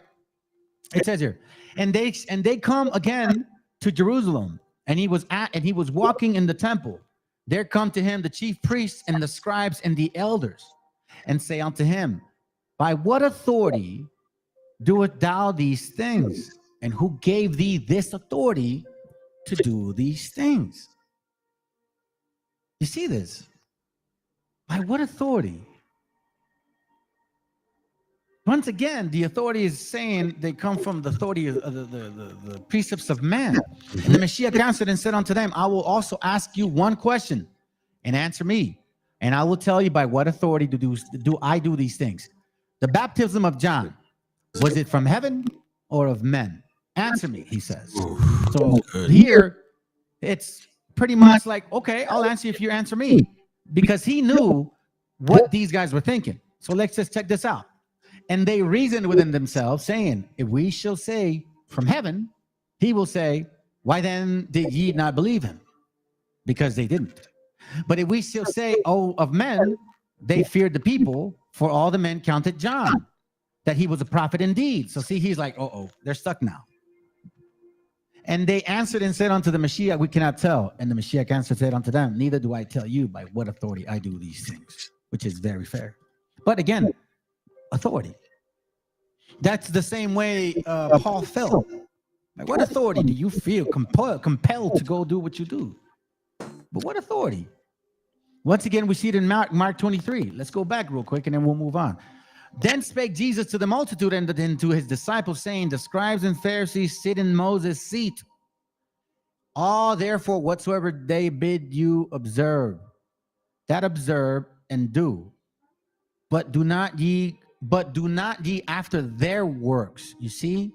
So here the Messiah, and again, we don't have a lot of clarity because this is all we have. But quite frankly, when you start seeing between the lines, you know what he's talking about. The teachers of the law and the Pharisees are authorized interpreters of the Moses law. So you must obey them and follow everything they tell you to do. Everything they tell you to do. Do not, however, imitate their actions, for they don't practice what they teach. You see, what are we talking about here? What were they doing? What were they doing? What other things were they doing? Now, here the people, from listening to the Mashiach, he's saying, look, listen to the Moses, the word of Moses. But if you maybe see something that Moses ain't saying, don't follow their works. Because do not ye after their works. Now, we know here in the scriptures that works also means the application of the commandments or your actions, right? That's what it means. Or are we going to forget? For they bind heavy burdens and grievous to be borne and lay them on men's shoulders, but they themselves will not move them with one of their fingers. So in a sense, I guess they're teaching these things, and the Mashiach knows, bro, they're not even keeping those traditions. They don't wash their hands. They don't do none of that. They go and take a dump. They probably go and eat right after that. But in front of you, they'll say, no, you got to keep the commandments. But all their works they do for be seen of men. They make broad their phylacteries, and enlarge the borders of their garments. And they make broad their phylacteries and enlarge the borders of their garments, and love the uppermost rooms at feast, the chief seats in the synagogue, and the greetings in the market, to be called of men, Rabbi, Rabbi. But be ye not called Rabbi, for one is your master, even the Mashiach, and you are all brethren. So you should not be calling these people rabbis or father or spiritual father like you guys in BHI do with Nate the Snake. That's stupid. He's my spiritual father. He's my rabbi. And call no man your father upon earth, for one is your father, which is in heaven. Neither be ye called masters, for one is your master, even the Mashiach. So it says here, but he that is greatest among you shall be your servant. So just because I may have a little bit of knowledge, that don't make me better than you, is what it's basically saying. And whosoever shall exalt himself shall be abased. And he that shall humble himself shall be exalted. Now, I'm going to tell you this right now. I never say I'm the smartest, brightest. No, man. I'm humbled about this. Because where I come from, I shouldn't be here. I should be dead. But you guys who feel the great, I'm an expert. Don't mess with me because the Most High will mess with you. That's why you ain't doing shit now. You don't watch your mouth. Y'all think this is a joke. So now, let's get deep into this stuff here. Sanhedrin. Who is these people? Who is these? Who is these, you say? Famous Trails. This is from famoustrails.com. Introduction of what is the Sanhedrin. Let's read this real quick. All right, let's get an understanding of what this is. Sanhedrins come from the Greek term Sunedrion, literally sitting together, meaning council. The Sanhedrin is both a Jewish judicial and administrative body. The Sanhedrin was composed of local elites, including members of high priestly family, scribes, religious experts, and lay elders. It probably operated under some sort of Roman oversight, at least with respect to its taxing. Ooh.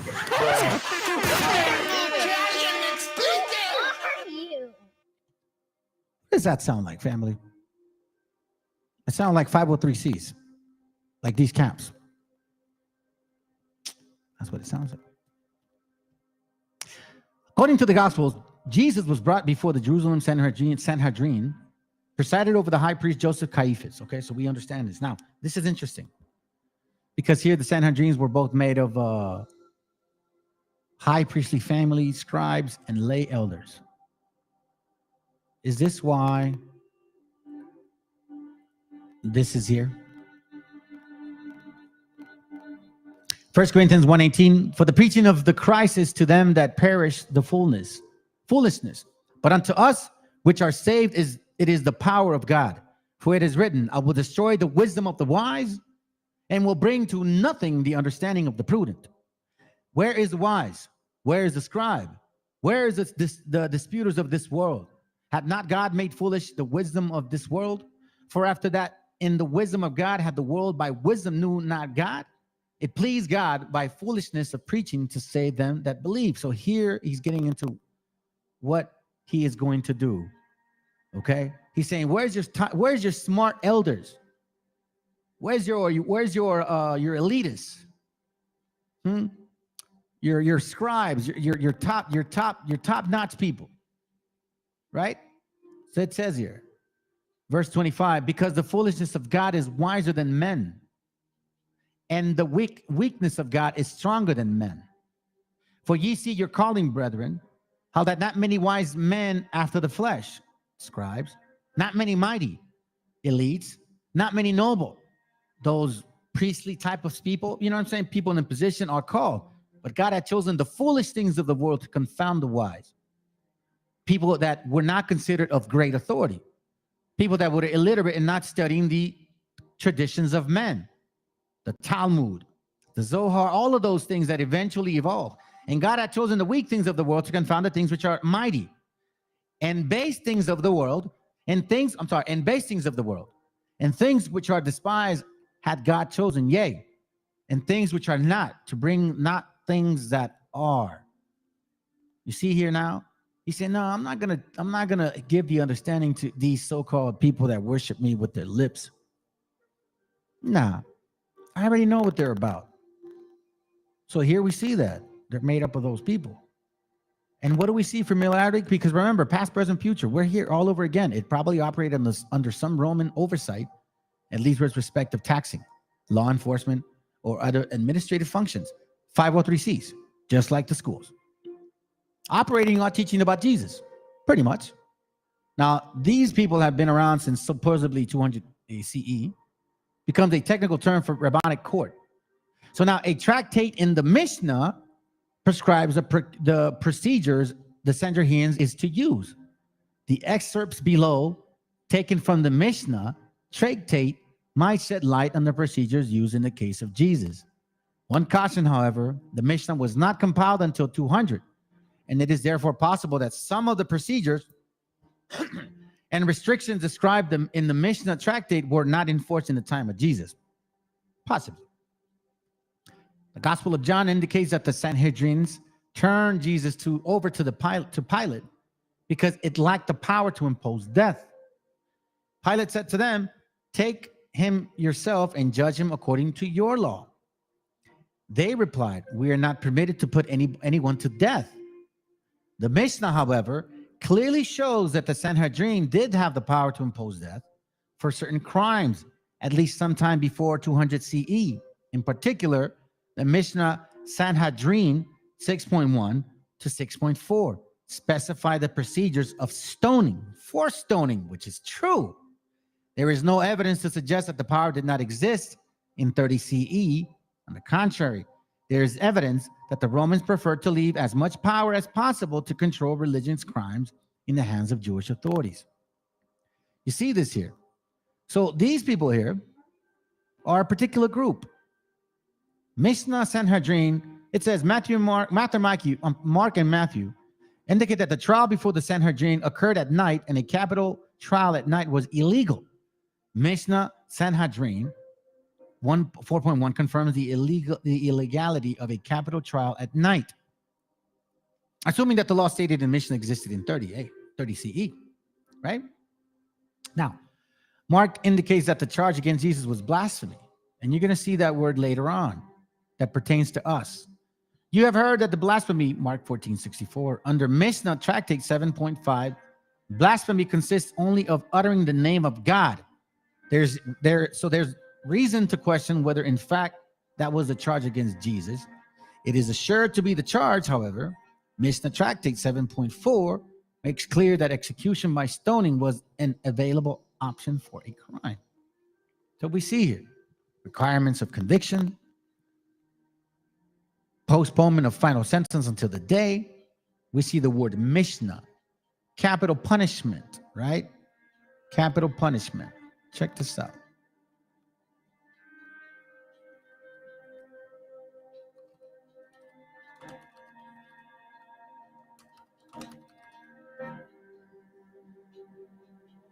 It says here, the hand of the witness shall be first upon him to put him to death, and afterwards all the hand of all the people. All that have been stoned must be hanged. Check this out. None is hanged save the blasphemer and the idolater. You see that? Only the blasphemer and idolater can be hanged.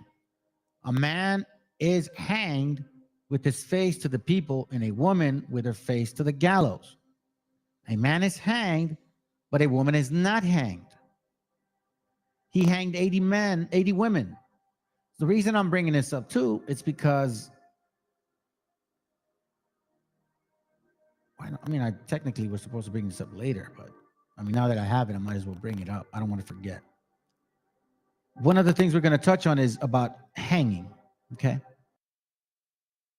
Let me remind you, just real quick, man, fuck, I didn't want to touch on this, but I guess I'm going to have to do it right now. Okay, so just kind of,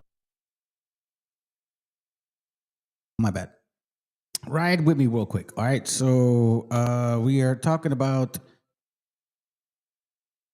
what's his name? Hold on. Let me see if I can find it. We're going to go to,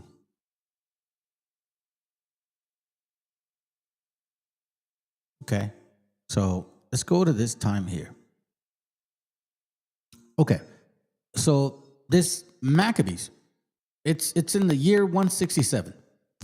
Keep in mind that the Greeks came around 330 something BC to those regions, okay? All right, so here we see the Maccabees, also spelled Maccabees, were a group of Jew rebels, warrior who took control of Judea, which at the time was part of the Seleucid Empire. Now, this guy came from Alexander the Great. When Alexander the Great died from fucking being, his whole pedo shit, he had syphilis shit. So this is where he came from. So he died, Alexander the Great, do your history. I'm just going to go real fast. Well, I should have just fucking. Okay, there we go. So I'm giving you the history of what this is coming from. When the Greeks came, okay? Right? Now we're seeing that the Greeks came in 312. This guy ruled from Alexander the Great, who came in 356 BC. Do you understand now?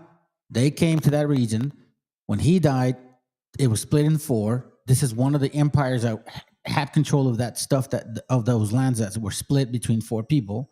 So now we're here back into this region, okay? Just like quick history. So now the Maccabees, a group of people, rebel warriors who took control of it, which at the time was part of these people. So you understand now who's in power? Greeks were in power. Its leaders, the Hasmoneans, who were still Hebrews, founded the Hasmonean dynasty, which ruled from 167 BC to 37, being a fully independent kingdom from 104 to 163 BC. They reasserted I'm not going to call this name, but you know what I'm saying, the Hebrew religion, expanded the boundaries of Judea by conquest and reduced the influence of Hellenism and Hellenistic Judaism. But however, if you understand who this guy is, Herod, 4 BC. Herod married into this, not necessarily he, but through the mother, he basically, Herod the Great. This guy. So Herod the Great, which is from the bloodline of the father of Alexander the Great, was a Roman Jewish client king of Herodian kingdom. So Herodians are who? The clients, okay, let me go back. Herodian kingdom was a client state of the Roman Republic. The Roman Empire ruled from all that shit, right? By Herod the Great. You see this? Who was appointed king of the Jews by the Roman Senate. He was appointed king of the Jews by the Roman Senate because his mom was a Jew, supposedly. I mean, I'm not supposedly. His mom was a Jew. When Herod died, the kingdom was divided into sons, blah, blah, blah, blah, blah, blah. Okay, let's go back a little bit here. This is all biblical. I mean, you can't see this in the Bible, like this story, like the way it is, but this is who they're talking about. right? So let me go back. Let me go to his mom. Check this out. See, parents, where you at? Father.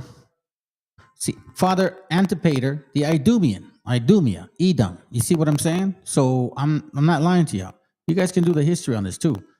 All right, so here the father's here. Where's the mom? Rhodian, his father Antipater, yes, but who did you marry? Spouse, Cyprus? No, they're rather great. Hold on a second, real quick. Anyways, so this is why I thought it would be important to bring you this history, so you can understand. Sanhedrins, these people were already infiltrating into this teaching. Do you understand what I'm saying? Because remember, the scriptures talk about they base it on Abraham. That's it. We have Abraham's our father. They said that. The Pharisees specifically said that. Why do you think that was important for them to say that?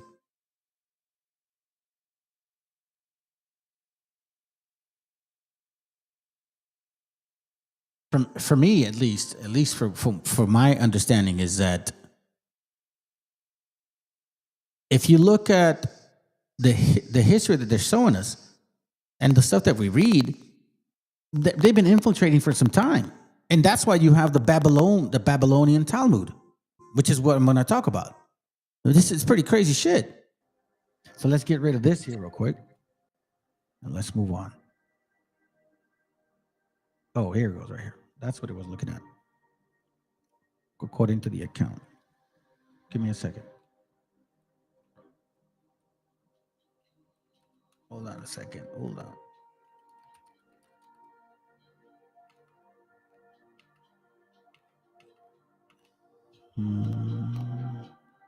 Okay, got it. Perfect. All right, check this out now. Now we're going to look at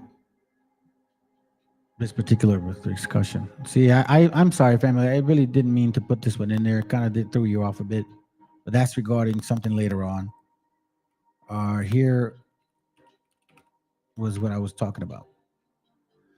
So there's talking about on what authority, right? On what authority? Okay. Then it says your life and times of Jesus. This is from ccel.org. Let me see what this is. The life and times of Jesus the Messiah, Alfred Edersheim. Okay. Check this out.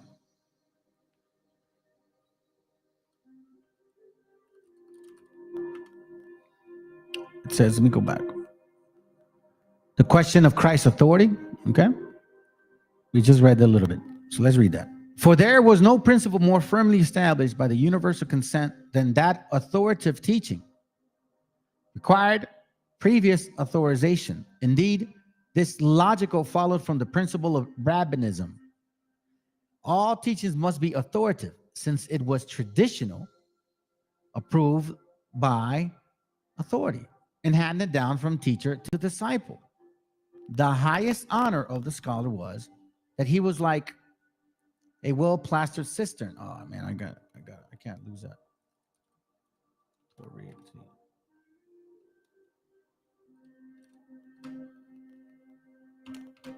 A well-plastered cistern, from which, hold on a second, sorry, family. Okay, from which not a drop had leaked of what had been poured into it. The ultimate appeal is the case of discussion was always to some great authority, whether an individual teacher or a decree by the Sanhedrin.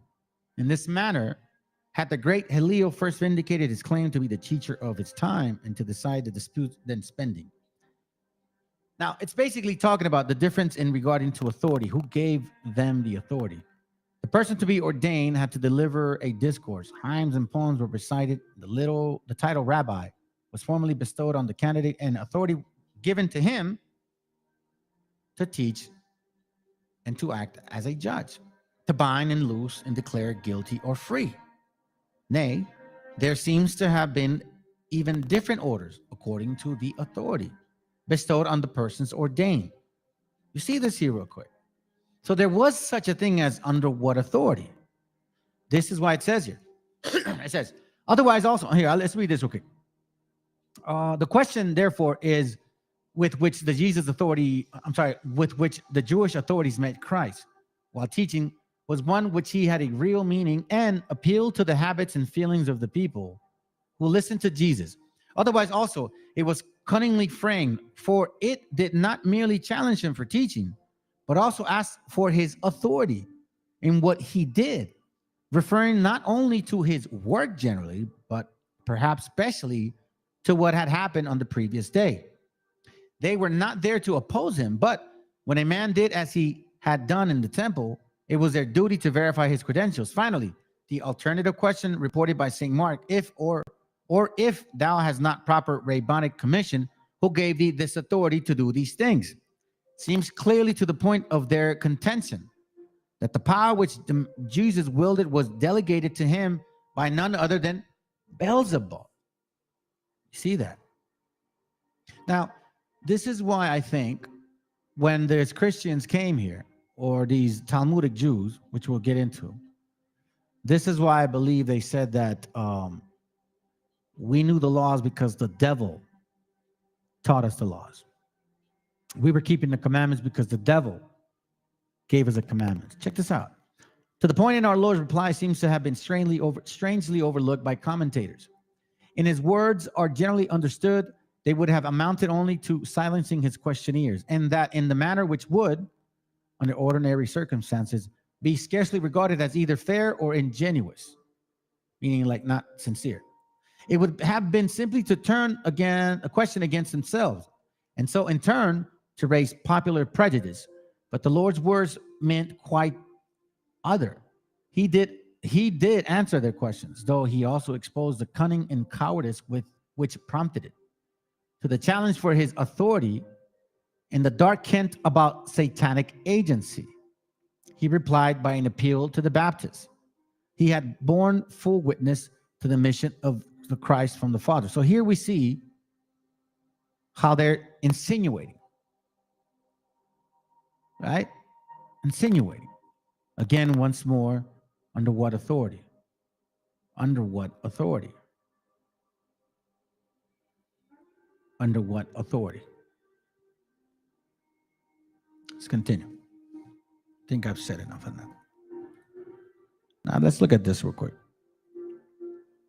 I found it to be interesting because I was actually looking at this topic, and check this out. So is this the Pharisees' tradition that the Jesus rebuked in the Talmud? Mark 7:9-13. It says, all too well you rejected the commandments of God, that you keep your traditions. For Moses said, honor your father and your mother, and he who curses father or mother, let him be put to death. But you say, if a man says to his father and mother, whatever profit you might have received from one is Corban, that is a gift to God, then you no longer let him do anything for his father or his mother, making the word of God of no effect through your tradition, which you have handed down, and many such things you do. See? It says you're making the word of God of no effect through your tradition, which you have handed down. Here, Jesus appears to be citing specific halakha of the Pharisees, where they excuse a man from financially providing for his needful, elderly or alien parents in order to give it to Corban or at the temple. He was referring to the traditions. Jesus referred to as the traditions were orally transmitted. You see that?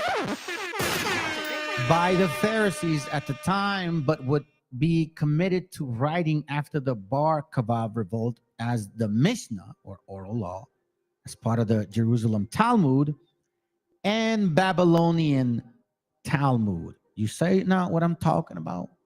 You see what I'm talking about? Now, this is interesting as well. Check this out. See if it's going to, I don't know if I got the right link. Oh, I do. Okay, cool. I do have the right link. Here we're looking into Ritual hands washing before meals. Traditionally,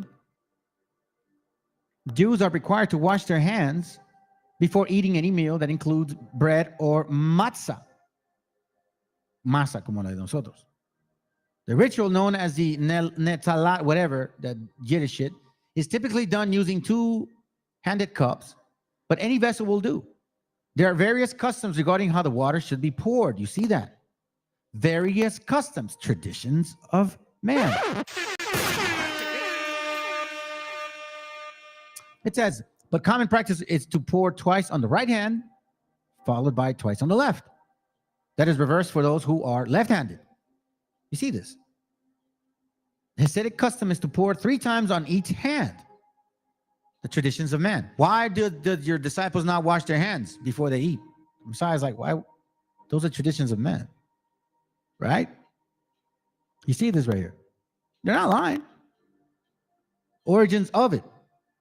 The traditions of prior to eating bread originated with the rabbis of the Talmud.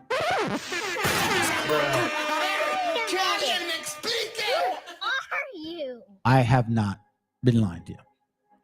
The Talmud, the set of teachings and commentaries on the Torah that forms the basis of Jewish law. Compromise of the Mishnah and Gemara, it contains the opinion of thousands of rabbis from different periods of the Jewish history. You see this? So we already saw a corruption of the scriptures here. Since the get-go, that's why it was said here. It was said here. Deuteronomy 4 and 7. I'm sorry, 4 and 2. God, 4 and 7. What's wrong with me? Ye shall not add unto the word which I command you. Neither shall ye diminish aught from it, that ye keep the commandments of your Lord God. I'm sorry, of the Lord your God, which I command you. You see that? And he also repeats it here. For verily I say unto you, Matthew 15:8. I'm sorry, 5:18. Till heaven and earth pass, one jot or one tittle shall no wise pass from the law till it be fulfilled. That's why Mark 5:17 says, think not that I came to destroy the law or the prophets. I am not come to destroy, but to fulfill. He didn't take away the laws. He was saying, get rid of those damn traditions of man. Those do not belong to you. Those traditions of man do not belong to you. It's what he's saying. Right? He said it in the beginning. And then he said it in the end, in the middle, and in the end. It says here, Revelation 22:18, for I testified unto every man that heareth the words of the prophecy of this book. If any man shall add unto these things, God shall add unto him the plague that is written in this book. So he said it in Deuteronomy. He said it in Matthew. And then he says it in Revelation. What more proof do you want? Now let's go to the nitty gritty. Let's go to the nitty gritty. Check this out. I got right here the Babylonian Talmud right here. Okay. The Babylonian Talmud right here. Let me get some water real quick.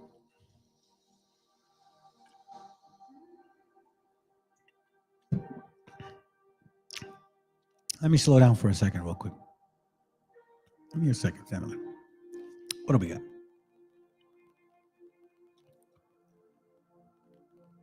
Naphtali New School of Thought. I think this is a chick. Yeah, I told you. This is a chick. I teach Negro only. If you were a dude, I'd debate you, but you're a chick. And I already know what you try to teach. It's dumb shit. You go to the white man for your knowledge. You try to teach what the white man said, calls us Canaanites and shit. It's pretty dumb. And then I kind of find it funny how like it's all like a snake. Oh, hi. I'll stick around maybe. I teach Negroes only. I've heard you talk. Trust and believe. You will get destroyed in this channel. You and Fopi. Matter of fact, bring your old daddy over here. I'll smack his ass around. Or that young kid that wears glasses. I did that last time he was here. So don't let her fool you, bro. She thinks she knows what she's talking about. she teaches or she uses Mormonism concept, and then they go far off and say left and right and shit, and they're all over the place. Wobbleism, BHI. It's really fucking dumb, to be honest with you. I wouldn't waste my time with her. Anyways, look, let's check this out. Washing. Right? Washing here. Yeah. I'm glad I didn't see it. Either way, I wouldn't even waste my time, bro. She's dumb. And I mean, hey, listen, you are as your leader. He's dumb too. He's a white man with a tan. He's just a white man with dark skin. That's it. You see, he's got little lips. My lips are thicker than his lips, bro. And he's trying to say he's black and all that shit. Come on, bro. Y'all, it's a joke, bro. You guys are all mixed and shit. You can't say that shit no more. If you really are that, you know, like what you say you are, you're like, you got to be way over there with those dudes and they're still over there. Anyways, let's continue. So here we see the necessity, chapter 4 of the Mishnah. It says the necessity of washing one's hands and feet for the sake of the Creator. You see this right here? Isaiah. What is to be done with a pot that had not been covered on the eve of Sabbath? You see what I'm saying?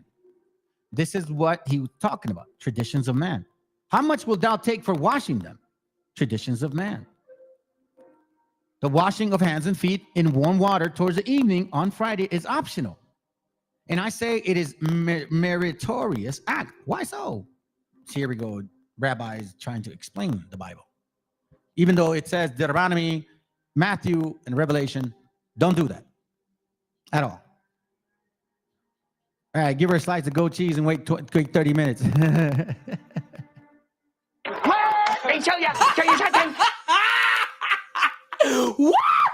that shit is funny, dude.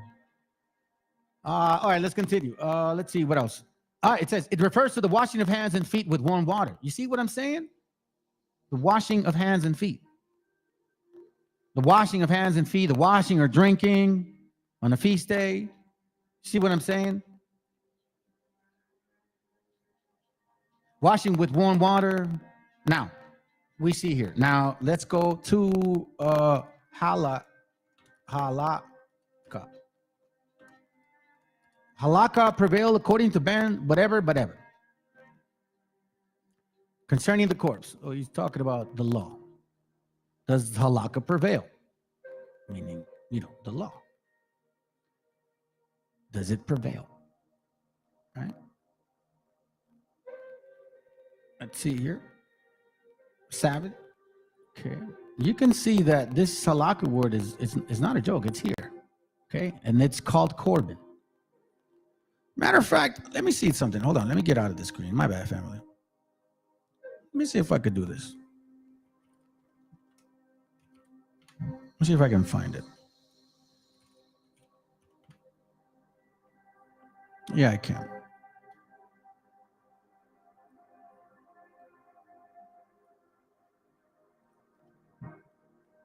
Let's see right there.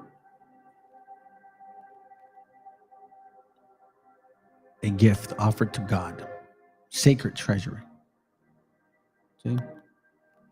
This is how they pronounce it. Strong's G 2878. Karban. Karban. Karban. Sure, you and your Yiddish. All right, so that's what it means, okay?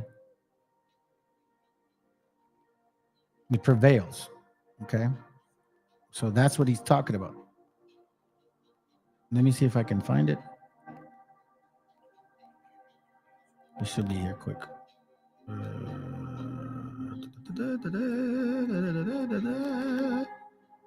Yeah, that milk would do it, bro. Midnight snack, fall asleep quick. Probably end up in the bathroom quite often. Bro, they literally, all they have is like words in Africa and pictures and assumptions and mistranslations and shit. And yet you go in there and actually start questioning the Deuteronomy 28. And what else can you prove that you guys are the people? They can't. Not through food, not through clothing, not through name, not through similarities, none of that. So the only thing that they do is resort to calling us Canaanites.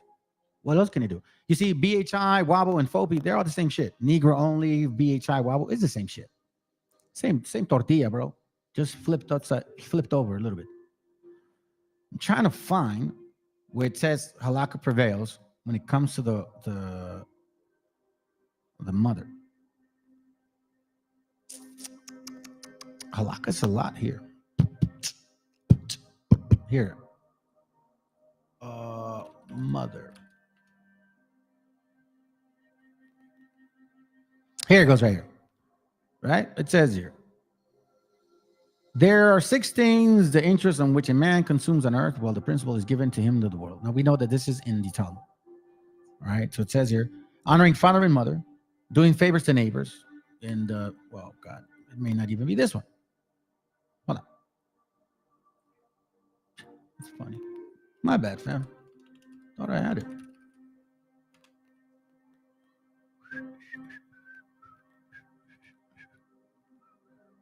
Possesses father, honoring father and mother, doing favors to neighbor, said father to him. Hold on a second. The father child should pronounce the founding of education. Father Abraham. Hold on a second. Father-in-law. That's a lot of fathers.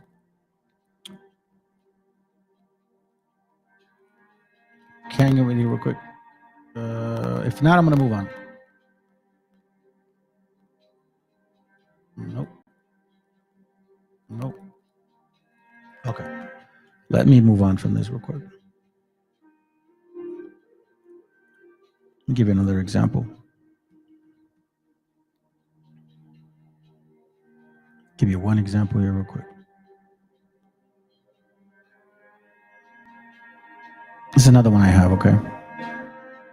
Just trying to make sure that it's engraved and you guys understand what we're dealing with, Talmud concept. This is important. See how much time. Okay, cool. Give it a second. It's a pretty big book. Big book. Big book. So it's the same one. Let me see where I got it.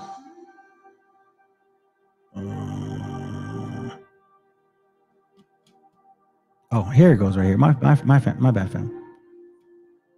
So here is the Mishnah that is talking about washing your hands, okay? Mishnah 9.1. Now they call it halakhic here, but it's technically halakha, like this one over here, like that.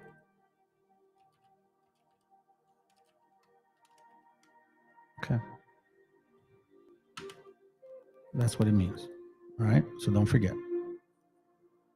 It says, Robert Eliezer says, when halakhic authorities are approached with regards to the discussion of a vow, they may broach dissolution with a person who took a vow by raising the issue of how to taking the vow ultimately degraded the honor of his father and mother.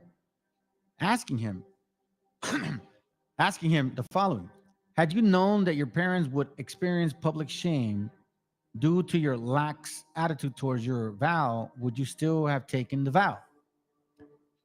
But the rabbi disagrees with Rabbi Eliezer and prohibits broaching dissolution of a vow with this particular question. To support the opinion of Rabbi Tzadok said, instead of broaching dissolution with him by raising the issue of the honor and his father and mother, let him broach dissolution with him by raising the issue of honoring the honor of the omnipresent. It says he should point out that a vow taken in the name of God lessens the honor of God. So they could ask him, if you had known that your vow would diminish the honor of God, would you have taken your vow? And if so, if this is a valid method of broaching dissolution, there are no vows. Nevertheless, the rabbi concedes to Rabbi Eliezer with regards to a vow concerning a matter that is between him and his father and his mother, that they may broach dissolution with him by raising the issue of honoring of the father and mother. As in this case, the extenuation is connected to the particular vow in a broader or more clear sense. It's saying that if you had known that it was going to break the commandment, would you have honored it would you have honored this to your parents before honoring it to the Most High? If you couldn't honor the word with the Most High, well, no, of course not. You want to honor the Most High. Well, here's where it says, because of that, if you honor the Most High, you don't have to honor your parents anymore. That's what he's talking about. Honor father and mother, meaning Corbin. Okay. Now let's look into getting deeper into this thing here. Exactly. Does the Talmud say? Now, a lot of us are not aware that the Talmud in the 1500s was printed, and it actually really emphasized their beliefs of how they felt.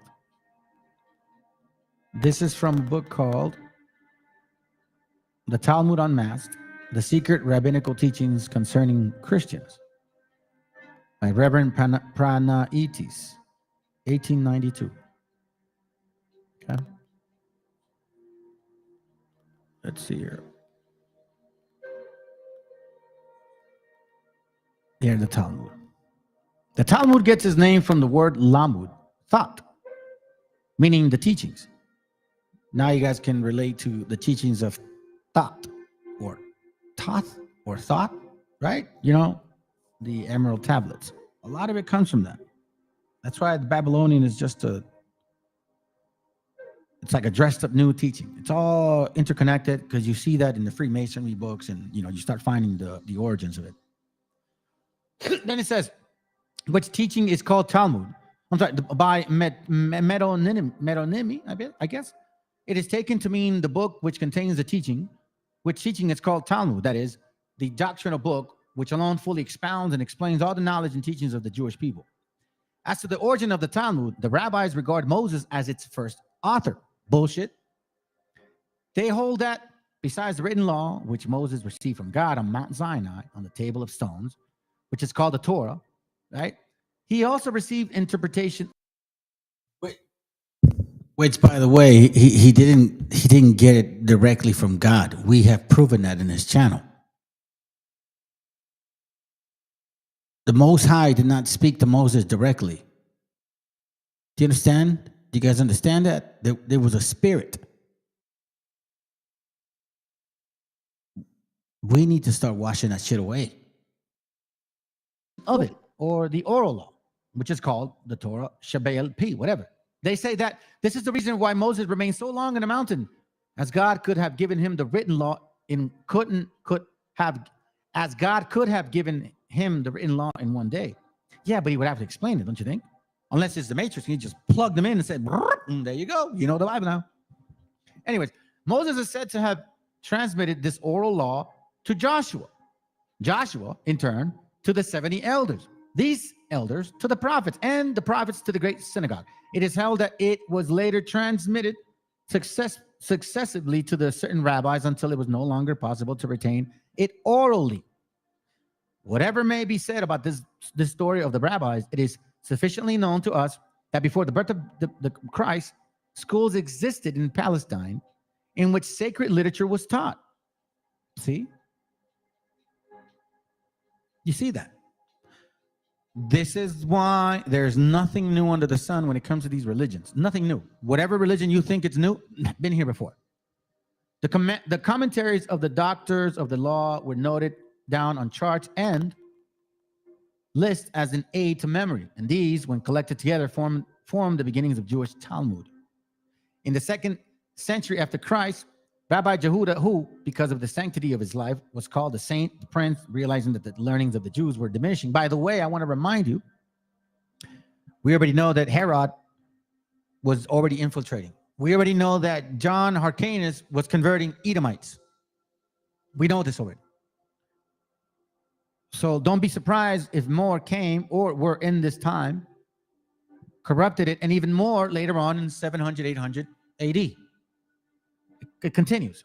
He collected all the lists and charts for them who took a book with what's called the Sefer Mishnah or the Mishnah, and Deotorises or secondary law. You see this? He divided it into 6 parts, each of which was divided into many chapters. We shall consider these later. The Mishnah is the foundation and the principal part of the whole Talmud. This book was accepted by the Jews everywhere and was recognized as their authentic code of law. You see this? For it was expounded in their academies in Babylon, at Sura, Pumbedita, and Nahardea, and in their academies in Palestine, at Tiberias, Iamenia, and Lydia. As the interpretations increased with the passing of time, the disputation and decisions of the doctors of the law concerning the Mishnah were written down, and these writings constituted other parts of the Talmud called the Gemara. These 2 parts are so disposed throughout the whole Talmud that the Mishnah serves first as a kind of text of the law and followed by the Gemara as the analysis of its various opinions leading to the definite decision. All the precepts of the Mishnah, you see that? All the precepts of the Mishnah, the precepts of men, following the precepts of men. Remember, it said that? Precepts of men. Precepts of men, I think that's how you spell it. Yeah, we just read it. Isaiah 29:13. Wherefore the Lord said, for as much as these people draw near with their mouth and with their lips do honor me, but have removed their hearts far from me, and their fear towards me is taught by the precepts of men. All the precepts of the Mishnah, precepts of men. Now we are starting to see how the Messiah was dealing with these people, dealing with this doctrine, dealing with these teachings, the Babylonian Talmud, the Mishnah, the Zohar. All of this does have a connection with the Emerald Tablets. Trust and believe it does. The Emerald Tablets talk about these 7 levels. The Mishnah, the Talmud, the Kabbalah, the Zohar all talk about the Sifrot, which has 7 levels. Don't be fooled. Now, check this out. Where am I going with this? Because here we see this. Jesus Christ in the Talmud. Part 1, the teaching of the Talmud concerning the Christian. First, we shall see that what the Talmud teaches about Jesus Christ, the founder of Christianity, and secondly, about his followers, the Christians. Let's see what they say. Many passages in the Talmudic books treat of the birth, life, and death of teachings of Jesus Christ. He is not always referred to by the same name, however, but is diversely called that man, a certain one, the carpenter's son. This is what pertains to us, family. The one that was hanged, the one that was hanged. Don't forget that. Okay? The one that was hanged. Concerning the names of Jesus Christ, the real name of Christ is Hebrew is Yeshua Hanatsri. No, it's not. It's Yahushua Moshe, Jesus the Nazareth. He is called Notsri from the city of Nazareth, in which he was brought up. Thus, in the Talmud, Christians also are called Nostrins, Nazarenes. Since the word Yeshua means Savior, or like Messiah, Meshiach means anointed Savior, the name Jesus rarely occurs in the Jewish book. It is almost always abbreviated to Jeshu, which is maliciously taken as if it were composed of the initial letters of the 3 words Inma Shemo Verik May, this name and memory to be blotted. May his name and memory be blotted. Wow. Where does it get that? Referencing here. The Jews among themselves do not say Jeshu, but Ishu, so nearly corresponding to the words of this course. When talking to a certain Jew about this some years ago, he told me that it not only meant this, but also Jeshu Sheker, liar, Oteba, and abomination, who would not be deeply horrified at this. This Jew lived in Frankfurt and at Hanover and had traveled all over the world. When he saw how this horrified me, his faith in Judaism began to weaken, for he was not adverse to the Christian faith and had often discussed it with me and Dr. Armando Polano. I also discovered here and there 2 other secret words from the Jewish Kabbalah. Ooh.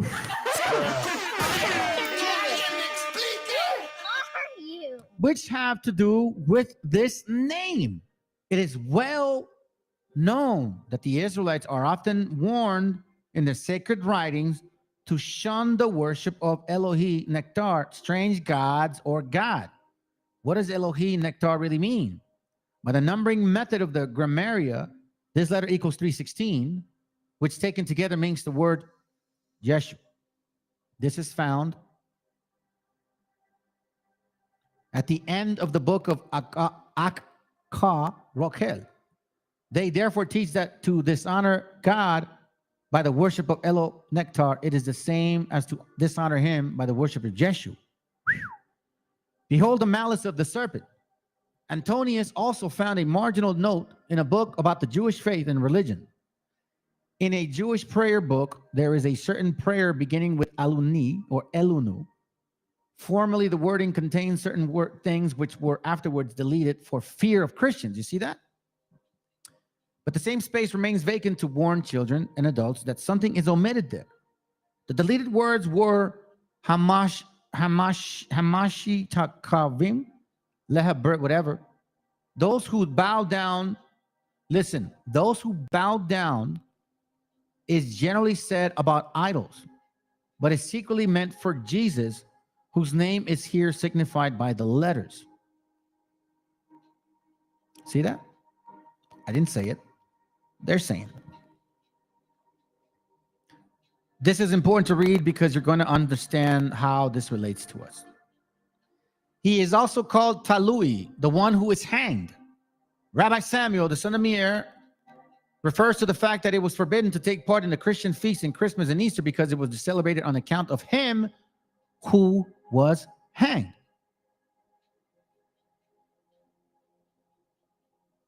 In the days of Constantine, who made changes of religion and placed the figure of the one who was hanged on this banner.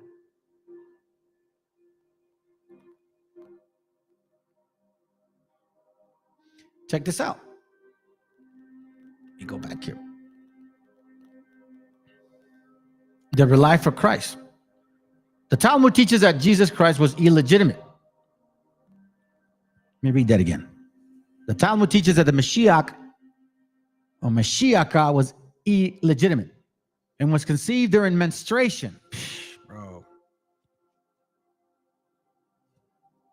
That he had the soul of Esau. Holy mother. Wow. But he was a fool, a conjurer, a seducer, that he was crucified, buried in hell, and set up as an idol ever since by his followers. Once when the elders were seated at the gate, 2 young men passed by. One of them he had head covered, and the other his head bare. Rabbi Eliezer remarked that the one in his bare head was illegitimate, a mamzer. Rabbi Josh Yehoshua said that he was conceived during menstruation. This dude, Akabi, the convert Akabi, however, said that he was both. Whereupon the others asked heathen Akabi, why did he dare to contradict his colleagues? He answered that he could prove that what he said. He went therefore to the boys' mothers whom he saw sitting in the marketplace selling vegetables and said to her, my daughter, if you will answer truthfully what I'm going to ask you, I promise that you will be saved in the next life. She demanded that he would swear to keep his promise. And the punk-ass Akabi did so, but with his lips only. For in his heart, he invalidated his oath. Then he said, tell me, what kind of son is this of yours? To which he replied, the day I was married, I was having menstruation. And because of this, my husband left me. But an evil spirit came and slept with me. And from this intercourse, my son was born to me. Thus, it was prove that this young man was not only illegitimate, but also conceived during the menstruation of his mother. And when his questioners heard this, they declared, great indeed was this punk when he corrected his elders. And they exclaimed, blessed be the Lord God of Israel, who relieved his secrets to the heathen Akabi, the son of Joseph.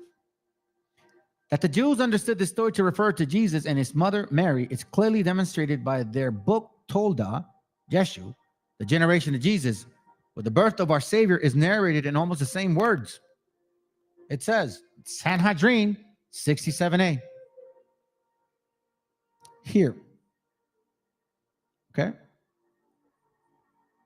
Of all who are guilty of death by law, he alone is cut by a rose. How is it done? They light a candle in an inner room and place witnesses in an adjoining room outside where they can see him and hear his voice. But where they cannot be seen by him. Then the one whom he tried to seduce says to him, please repeat here privately what you told me before. If the seducer repeats what he said, the others ask him, but how shall we leave our God who is in heaven and serves idols? If the seducer repents, then all is well. But if he does say, this is our duty and it is right for us to do so, then the witnesses outside who have heard of him bring him before the judge and stone him to death. This is what they did to the son of Stada in Lud, and they hanged him on the eve of Passover. For this son of Stada was the son of Pandari.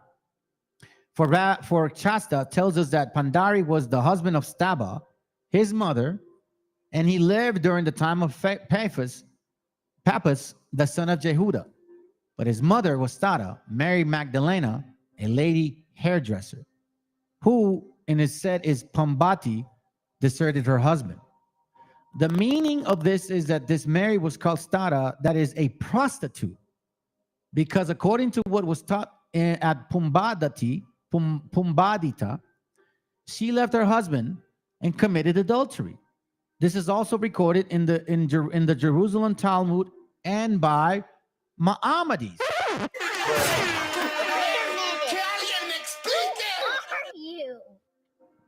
Punkats Kazari and Ben Shapiro loves this guy. Go ask him. He probably licks his behind all the time.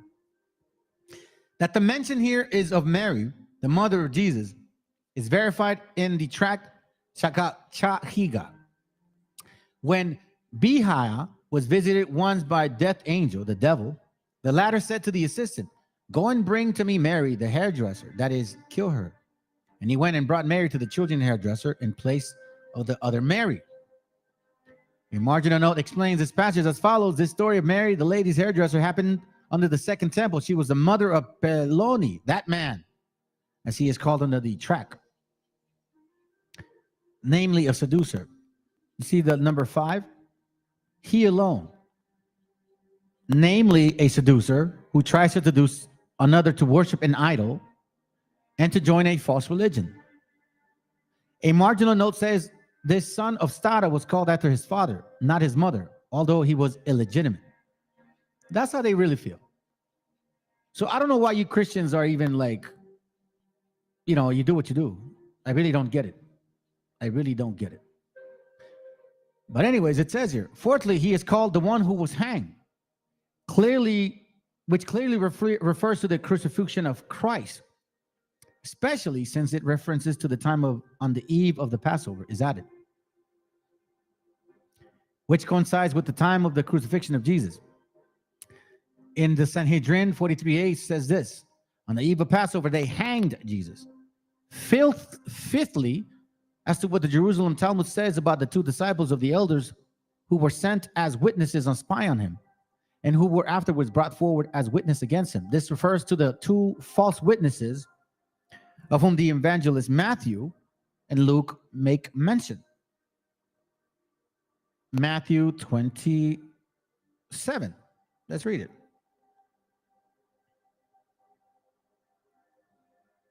Matthew 27, what? 63, I think? Yep. Matthew 27, 63. It says, now the next, verse 62, now the next day that followed the day of the preparation, the chief priests and Pharisees came together unto Pilate. Remember the Sanhedrin, saying, Sir, we remember that the deceiver said, while he was yet alive, after 3 days I will rise again. Command therefore that the sepulchre be made sure until the third day. Is that what they're talking about?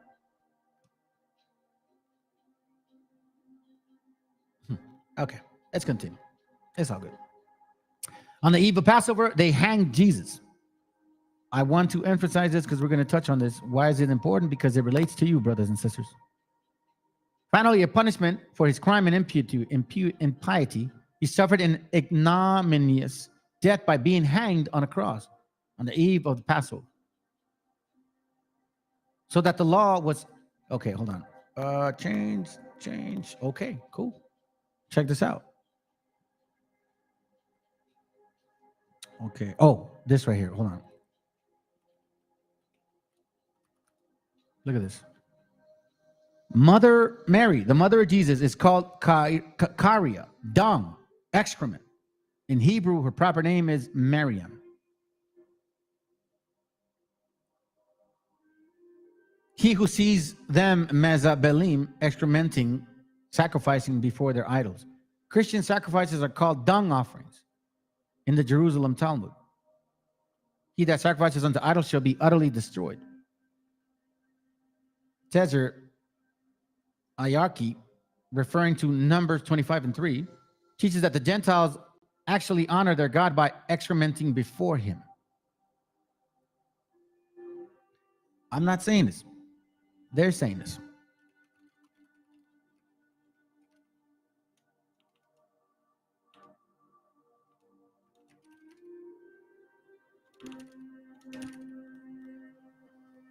Check this out.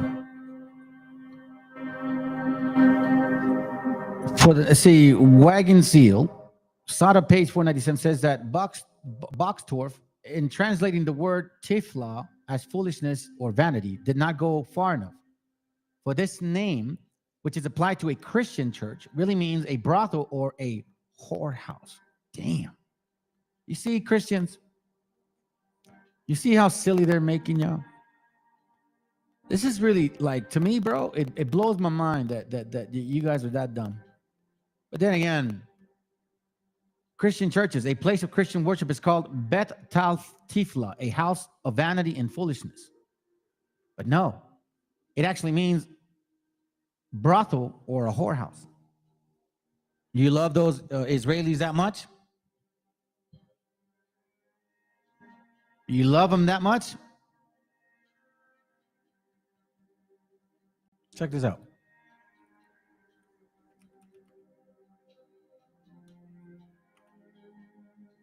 Let me see if I have it. Give me a second. Give me a second. I downloaded it. I just didn't save it. My bad. I got a lot to share, family. I hope you guys can stick around, man. This is deep stuff. Because they'll help you understand the Bible a little bit better now that you know these traditions of man.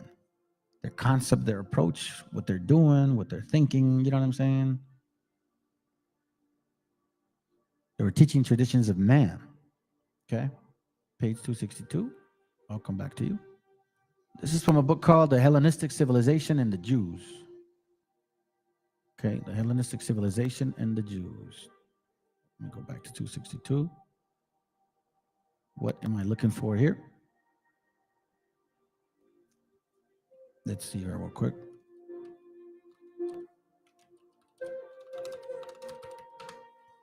We're going to see the Talmud mentioned several times.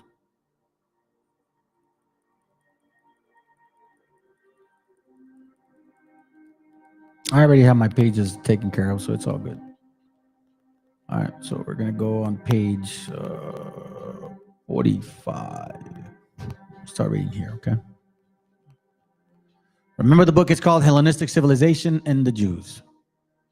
Page 45 says, various stories of Alexander have also come down to us in Talmudic literature, most of them mere anecdotes without any historical value. Thus, the Egyptians and the Jews appear before Alexander to dispute on questions connected with Exodus. Alexander reaches the mountains of darkness and enters a city inhabited entirely by, well, check this out. So, Colomiados, this is how stupid you are. You know the whole island of the Califas, right? The black woman, Califas and shit, you know. This is why everything was very like, it was romantic. It was just novel. Y'all are fucking dumb. Check this out. It says here, thus the Egyptians and the Jews appeared before Alexander to dispute on questions connected with the Exodus. Here's a story.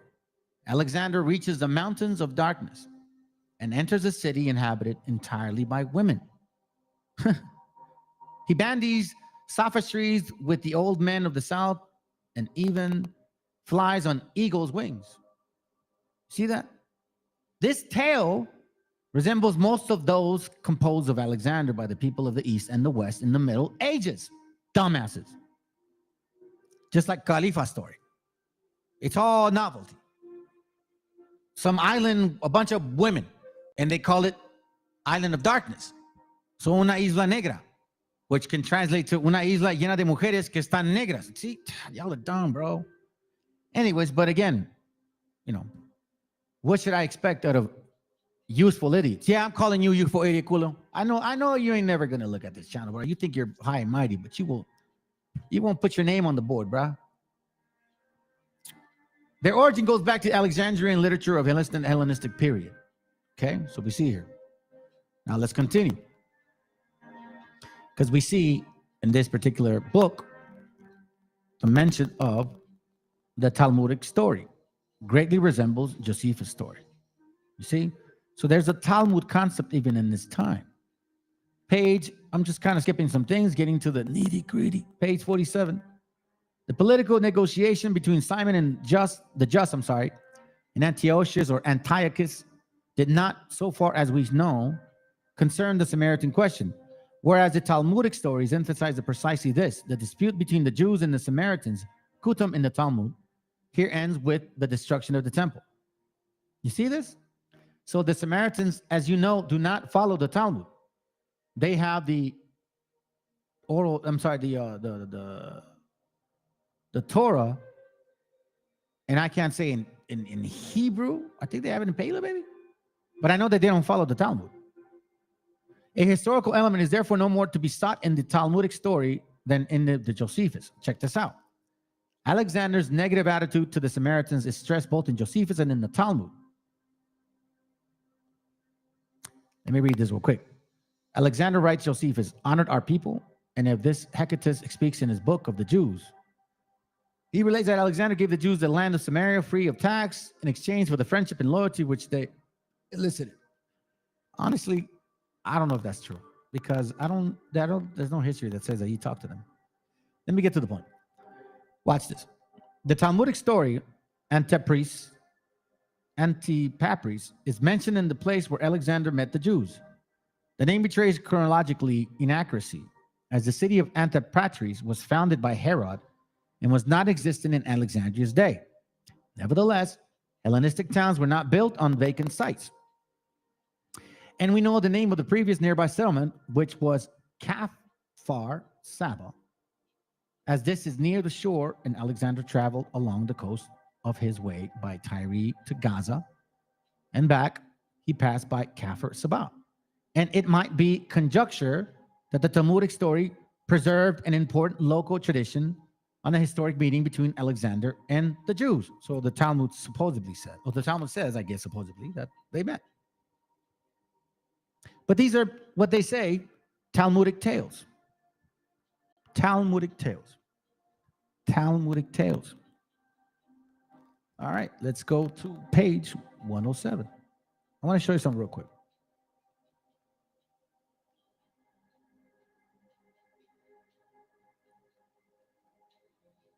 I found his name in here and I thought it was interesting. Come on, man, move. Check this out. What a way to find this, right?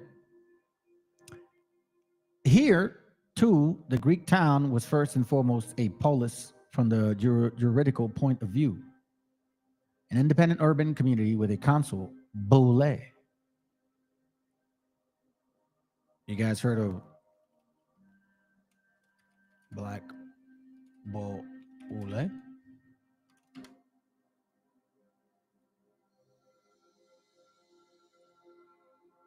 Interesting, right? The Black Bull Lake. Certified sell, as they call it. Nah, not at all.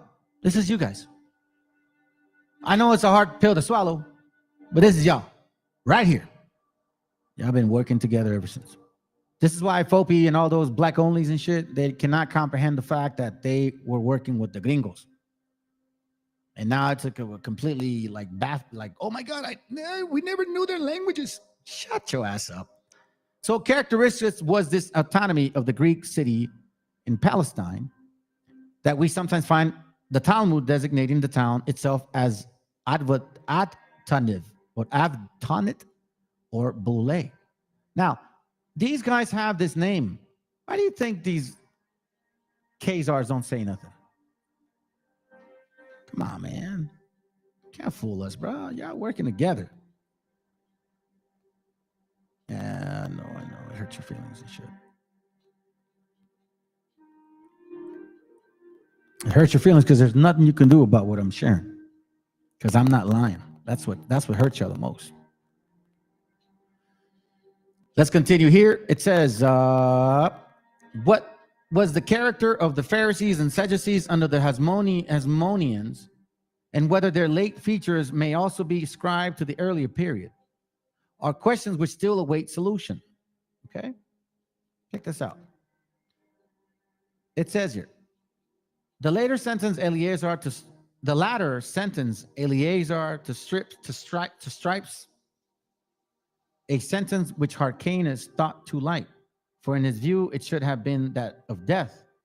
The Sadducees, who had long hated the Pharisees, exploited the quarrel to alienate Hyrcanus from the Pharisees, proving to the king from the fact that they had not seen fit to punish him as he desired. I talked to a brother today, and he was pretty impressed on the fact that people in his work were this deceiving. And this is what you see, bro, if you're listening. You see the same thing. The Eleazar had expressed the opinion of all the Pharisees. Hyrcanus, enraged against the Pharisees, drew away from them and went over to the Sadducees. You see this? The same story is told again in the Talmud. So this is stuff that we can confirm. It's been talked about even back then. Check this out. Hyrcanus abolished all the laws which the Pharisees had given to the people. Let me go back. Let's read this. This is interesting, right? We're not in the position to judge how far its details are authentic, but the fact that the rift between Hyrcanus and the Pharisees is not itself a doubt. Josephus relates that immediately after the split, Hyrcanus abolished all the laws which the Pharisees had given to the people. Isaiah chapter 58. Once again, oral traditions, the Babylonian traditions. The Pharisees had given many laws to the nations, and based on ancestral tradition, which had not been written in the law of Moses. Gotcha, bitch.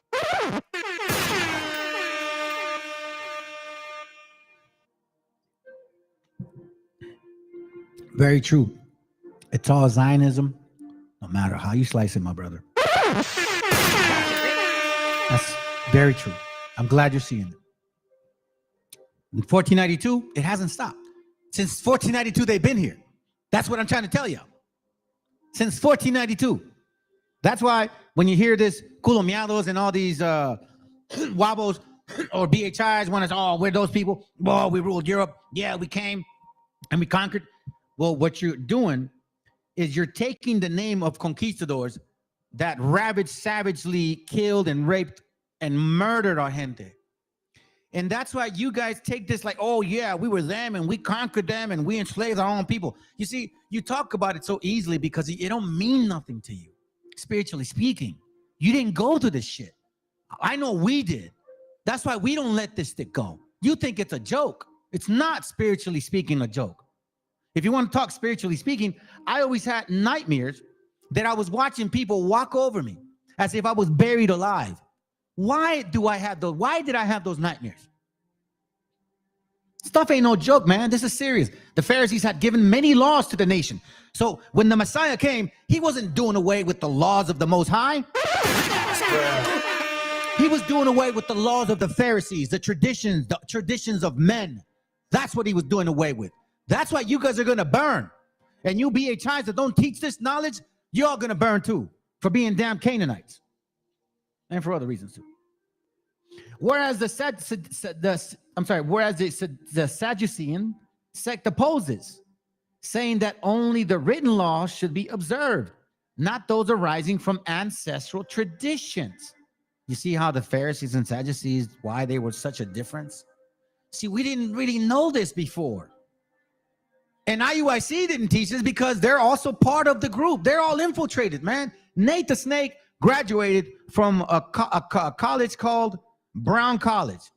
And did you know that there are actual Kappa Gamma Boule organizations tied to that place?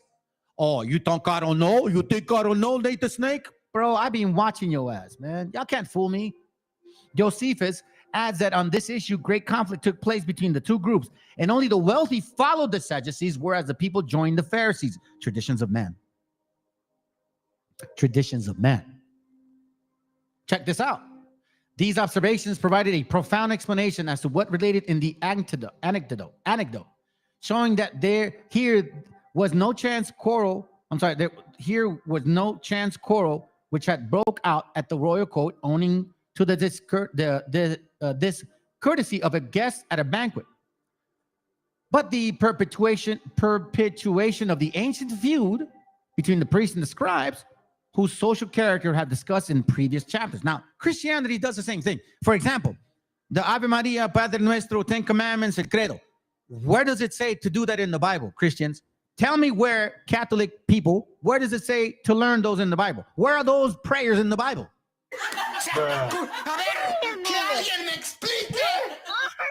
You can't answer that. Let me continue. What did the Pharisees demand of Hyrcanus? According to the account of Josephus and the Talmud, the Pharisees asked him to give up the high priesthood and to be content with the secular power which he possessed. This is why he was leaning towards the Sadducees. They based their demand on the pretext that he had been born to his mother when she was in captivity. Ooh. Partus sequitur ventrum. Gotcha, bitch. That's where it came from. The people that were ruling in the 13 colonies were not Christians. They were Kabbalists. They were practitioners of the Talmud. That's why you have that checkered board, okay? You cannot fool this. That's why you Christians are dumb. This was a Christian country. No, it wasn't. It was a Kabbalist country. Check this out. It says, they based their demands on the pretext that he had been born in captivity. I'm sorry, this was a falsehood. This was a falsehood. So now we see here, there's a war between the Sadducees, Pharisees, and Hyrcanus. He was the last of the Hasmonean dynasty, meaning the true people of the bloodline. So even these Pharisees at that time, you can already see a conversion or a proselyting in a sense, because we know that Herod and Tetrarch, through his father, which was, I believe, all the way back through after the split of Alexander the Great, you see the lineage of Herod. They become people of power. Then they're the kings, they're the rulers of Jerusalem, Herod and his lineage. That's why Paul said, you study what I study, because they were studying, he knew the traditions of man, which was the Talmud, not Christianity. You see what I mean? It says here, hold on a second, gave up the secular power, remained a high priest as before, whereas the demanded just the opposite. Otto Witzer also argues that the Pharisees could not consent at the high priesthood he be held by men whose hands were stained with blood. But the law of Moses had never prohibited offensive war against idolaters, however cruel, while the forcible Judaization of the Palestinian population, which had been carried out by Hasmoneans. You see this? So we see a struggle, and we see a constant what? Who gave these people particular traditions? Hold on a second. Let me go back.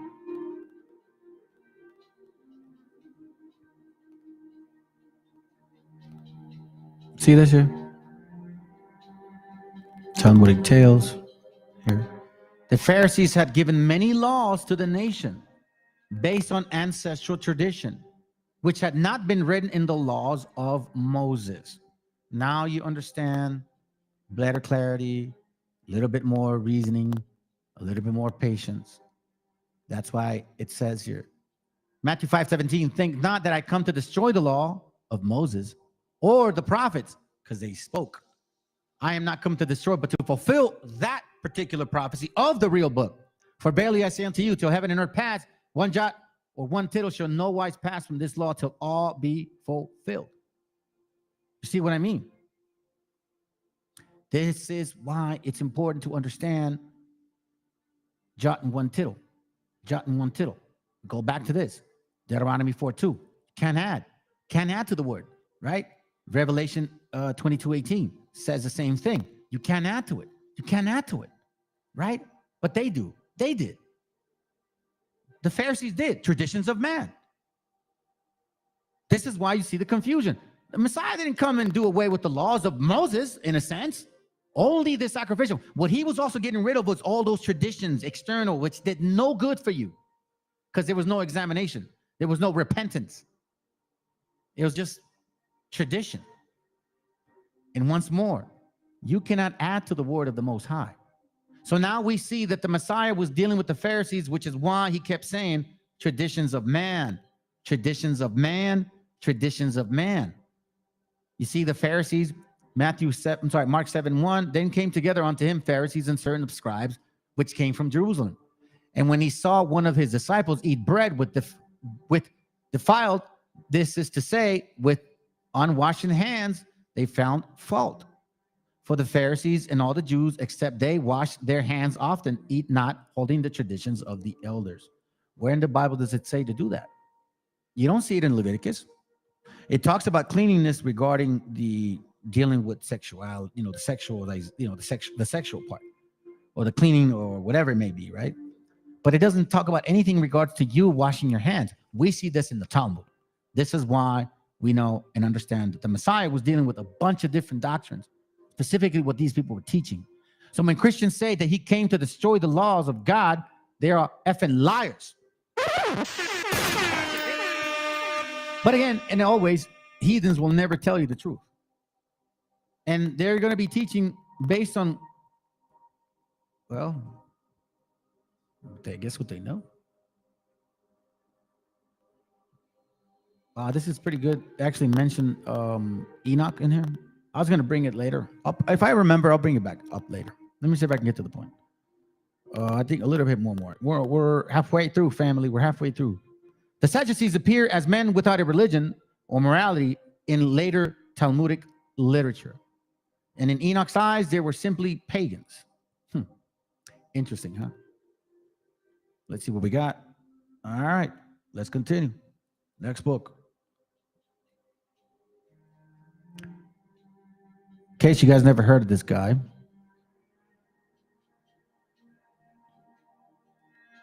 Give me a second.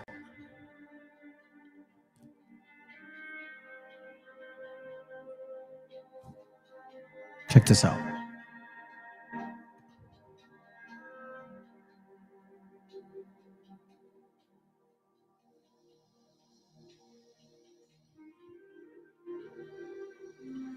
Taking a little while, sorry. In the meantime, let me download this real quick.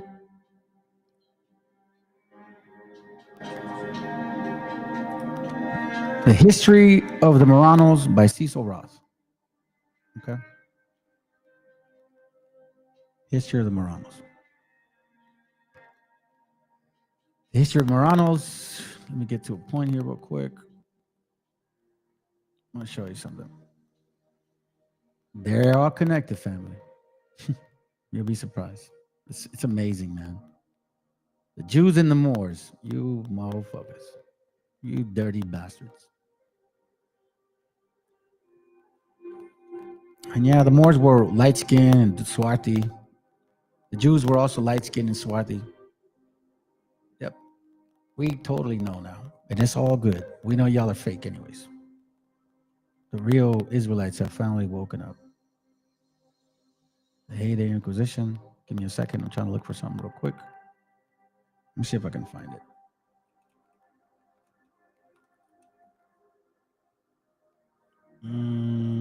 Give me a second. There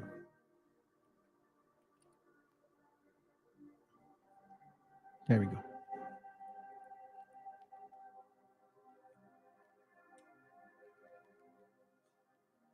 we will write here. The history of the Marranos, the antecedent of crypto-Judaism. I think it's important to bring you to the attention, okay, that, remember I mentioned that Christians came in the name of Christ. And unlike what they were given the opportunity to convert, like they said, without the sword, they were given the opportunity to convert with love and compassion and caring. That's what they say, okay? That's what they say. Let me just kind of put my face real quick. When they came here, they didn't give us the compassion or the love or the opportunity to get the understanding. No, they said, convert or die by the sword.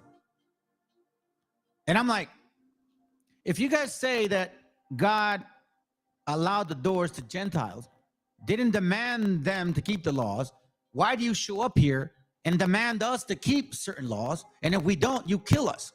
Well, if you really think about it, family, if the majority of these people were crypto Jews, meaning converts in name, they didn't believe in Christianity. What better way to mock a religion that you fucking hate? You kill in its name.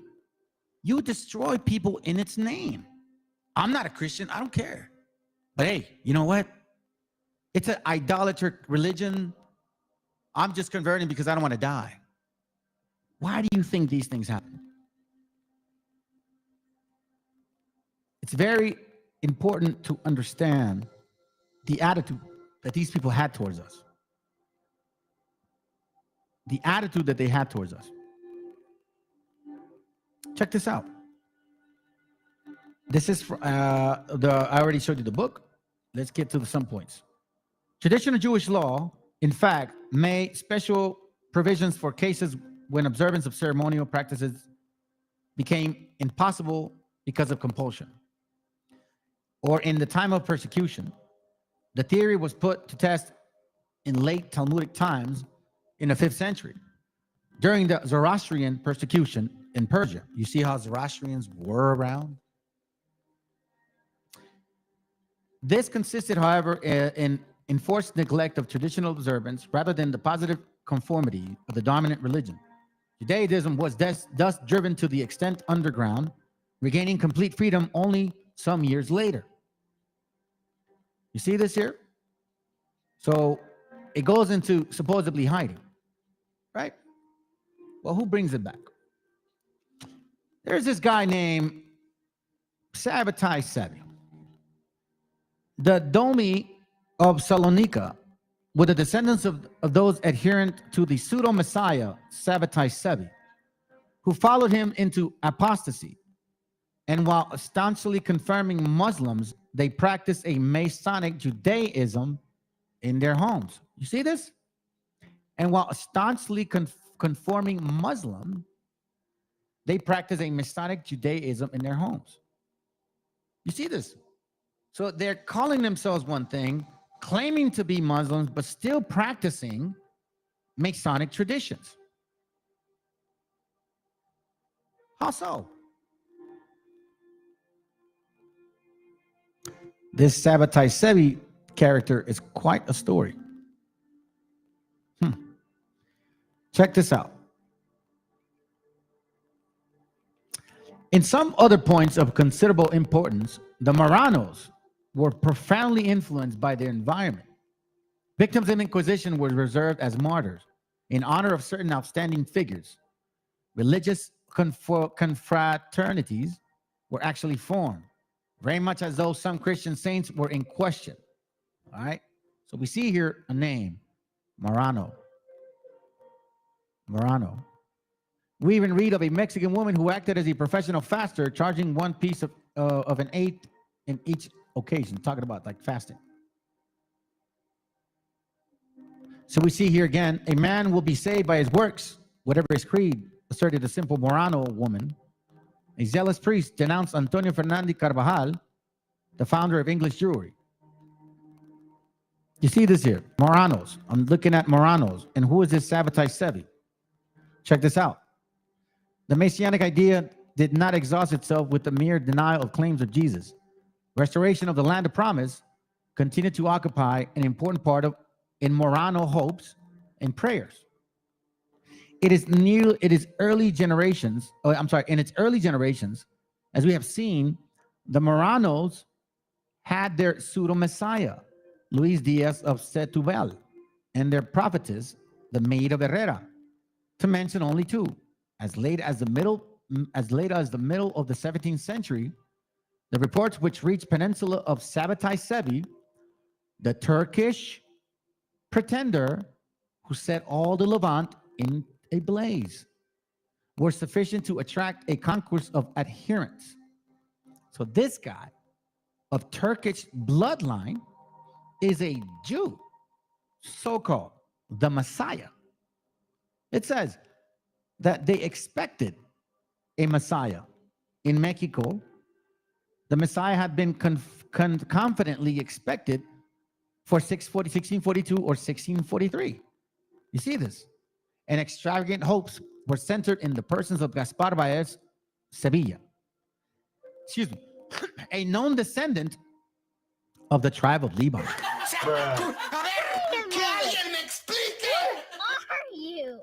See this? Moranos still practicing Judaism in secret. That's what we're seeing. You see, with ancient rites of bar mitzvah, that's not true. You see here now. Now we thought it was just Christians here. No. Sabbatai Sevi, the mystical Messiah. See? Sabbatai Sevi.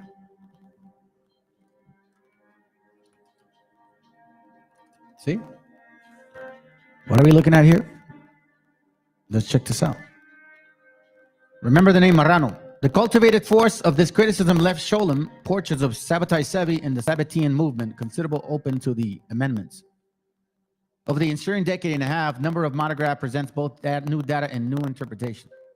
Perhaps the most sufficient was Joseph Yahim Yerushalmi, study of Isaac Cardosa, the elder brother of Sabbatean prophet Abraham Miguel Cardosa.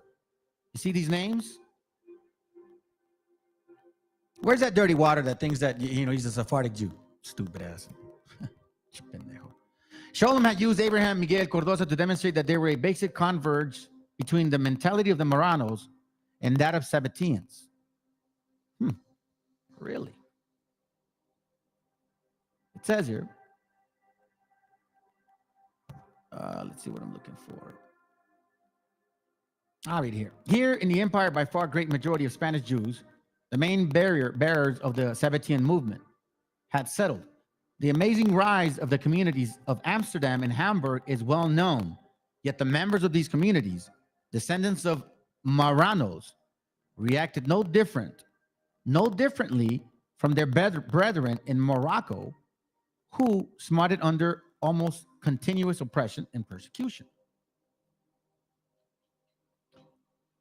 Those expelled from Spain and the descendants of escaping Moranos in particular. Why would Europeans kick out Europeans? Doesn't make no sense, right? Makes no sense. Check this out. The poor probably formed a small majority only. A large part of Near Eastern and Mediterranean trade, including that with North Africa and Turkey, was in hand of the Jews. Prominent among the latter was the Marrano element. And it is the Marranos who everywhere appear among the leading supporters of the movement. Sas Portas and other anti-Sabbatinian assiduously overlooked this fact for obvious reasons. It was, after all, so much easier to denounce the rabble, whereas admonitions of the part played by wealthy and respected group of former Marranos would have been very awkward. You see this? Marranos, right?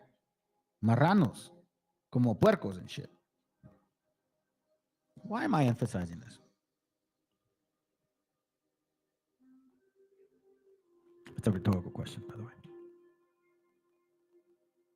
Check this out. We see Marrano. We also see the Talmud. You see this? He taught the Talmud. Make no ifs, ands, or buts about it. He was all up in it. And these people were not teaching the commandments of the Most High. So we see here apocalyptic text, Midrashim, from the end of the Talmudic period to the Middle Ages, has been collected and edited. Somewhere in this page it talks about that. All right. Here. What we may ask, did the Messianic idea imply for the simple Jew whose hopes were nourished in addition to the biblical prophecies by a number of popular well-known legends and apocalyptic myth rashims? So now you know what that means. You see, here we see the Talmudic or Talmud constantly. Constantly. I'm not making this up. The Talmud has said that no converts would be accepted in the Masonic era.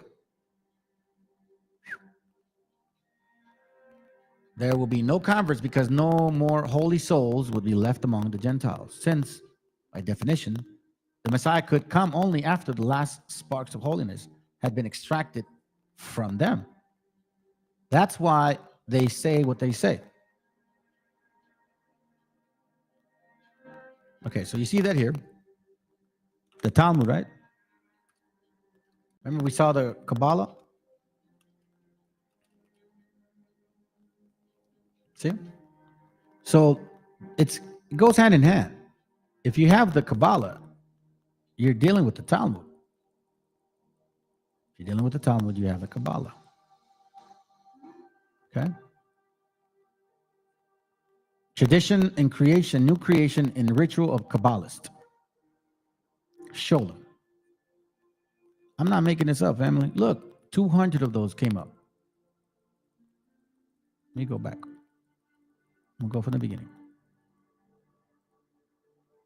The Messianic idea in the Kabbalah, Lurianic Kabbalah, again, the significance of it, the spread of it. You see?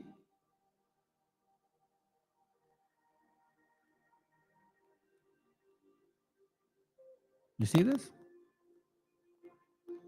I'm not making this up. This is their religion. These guys are not the real Israelites of the Bible. These are converts. These are Khazars. These are people that study the Kabbalah. They have their own tradition, religions. They shouldn't call themselves Israelis. You should just call yourselves Europeans with a Kabbalah religion. You are not of the seed of Abraham. You are not of the seed of David. You are exactly what you are. You're Europeans trying to be somebody you're not. When calling for a history of Kabbalah in all of its forms and throughout its history, he continued, and the same can be said for all the branches out from it. That is the Masonic movement based upon the esoteric wisdom and Hasidism. Esoteric wisdom. That's why I kept telling y'all the Emerald Tablets, the teachings of Tot. It's not too far-fetched. It's all in here. Look, a candid letter about the true intentions of studying Kabbalah on the possibility of Jewish mysticism in our time. You guys can read this. The Magician. These are mysticisms. Demonic. That's why you have, what's his name? That Matthew dude. He was doing that whole, like, you know, writing that Sephiroth stuff. Matter of fact, that reminded me. See? The Sephiroth. Kabbalist doctrine developed apart from the eschatology because of, in its original setting, is concentrated less on the end of the world than it's on its primordial beginning of creation. For this is what the Kabbalist conception of Godhead, as enshrined in the doctrine of Sephiroth, really amounts to: the hidden God, known as Kabbalist terminology as Ensof, the infinite. the everlasting. That's why you have those books that say you are what you think about. You manifest your own destiny. You manifest your own creation because you are a God within yourself. If you exercise those heavenly mysticisms, it's really what it is.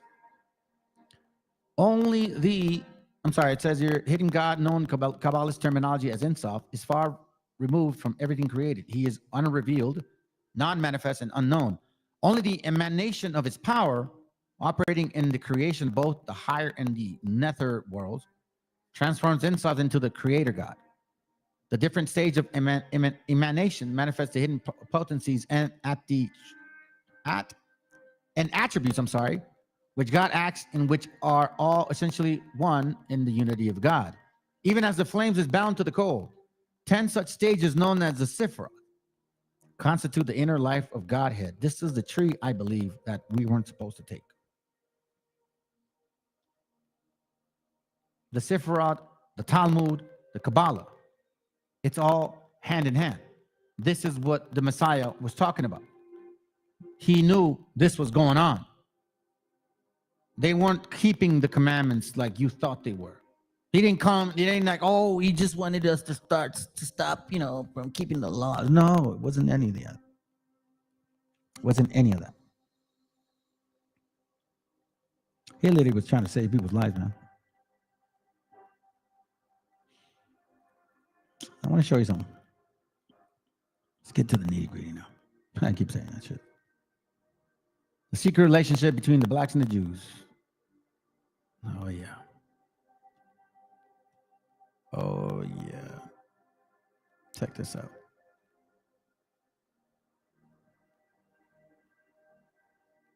Who were the main pushers of slavery?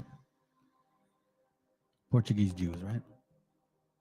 Slave dealers. Jews were among the most important slave dealers, it says. The principal purchasers of slaves were found among the Jews.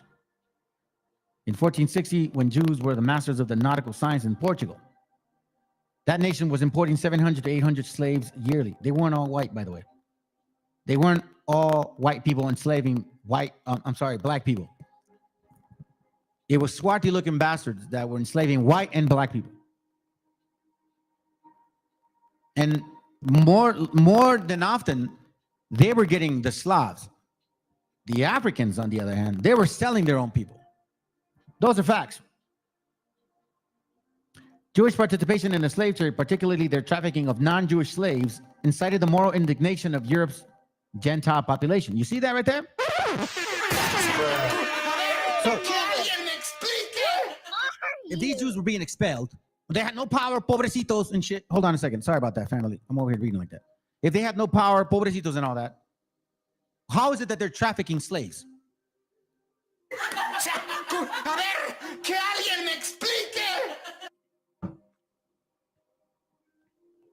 Not possible. Unless not Jews, but Jews were the real financial basis of the first expedition of Columbus.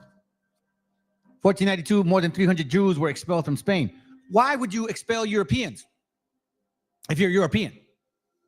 In fact, the Spanish Jews amassed large fortunes dealing with Christian slaves and became quite prominent within the Spanish hierarchy, or Spain hierarchy.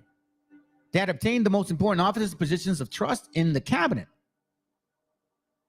And accounting house rulers had maintained great influence over the regional trade, causing many to believe that the Jews exercised an unhealthy domination over the economy of the region. The rulers were convinced enough to order all Jews to either convert to Christ or leave Spain. We see once again, cochinos marranos, the secret Jews.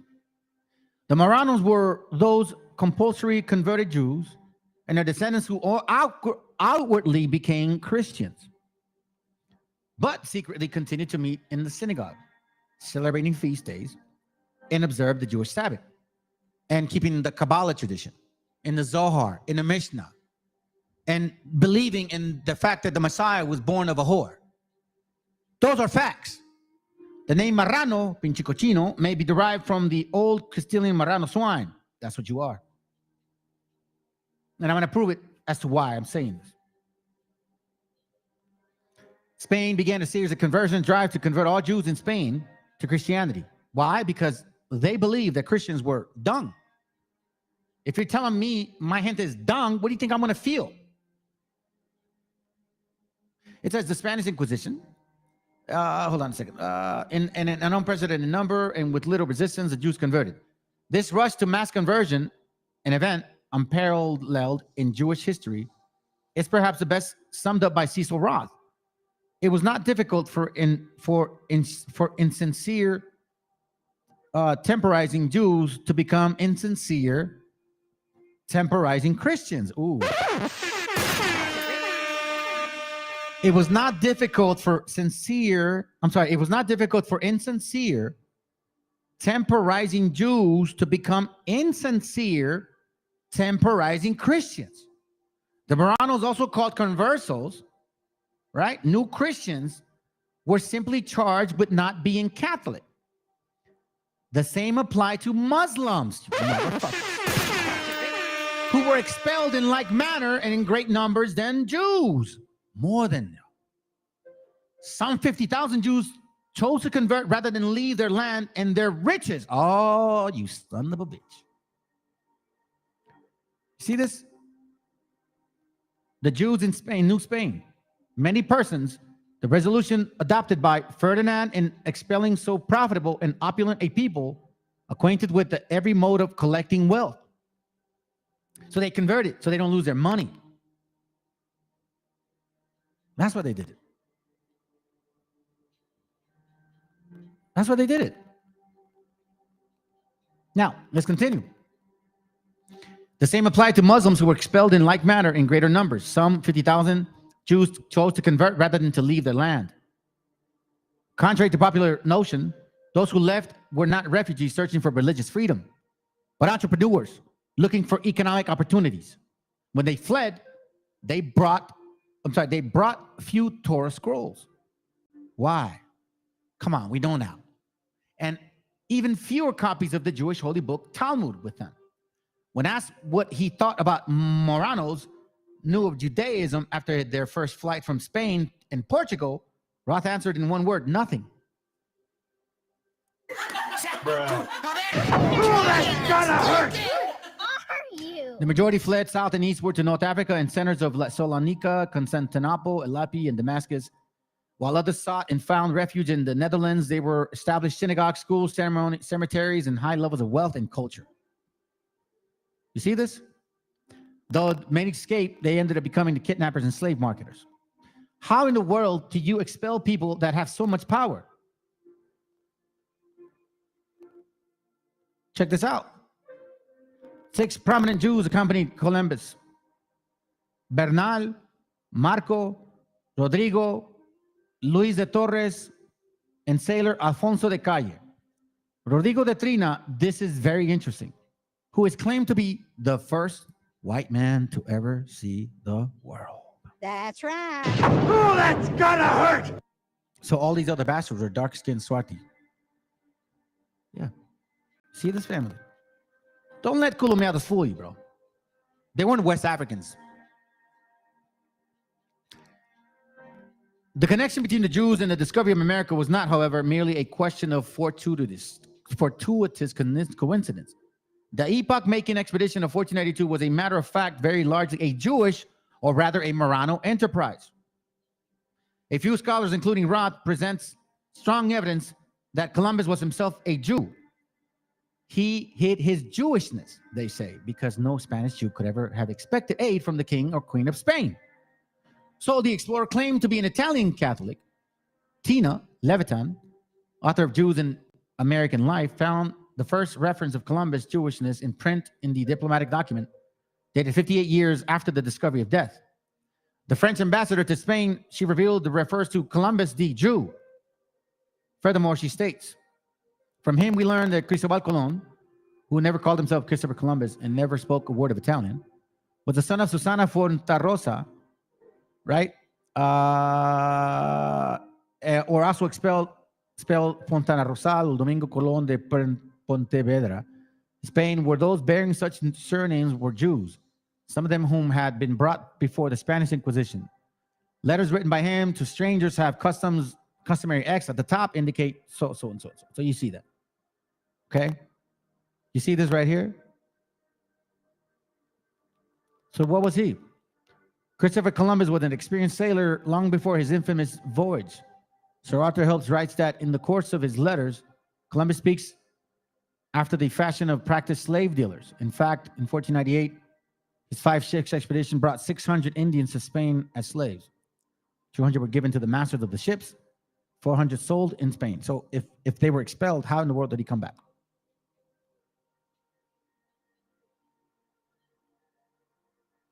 This is important to know because now you're getting to see Jews and Moors working together. Jews and Moors practicing and believing almost the same doctrine. So now we know that it wasn't just Christians coming. It was more than Christians. It was converted Jews and Moors who were only converted by name. Right? Like Diego Velázquez, Pánfilo Narváez.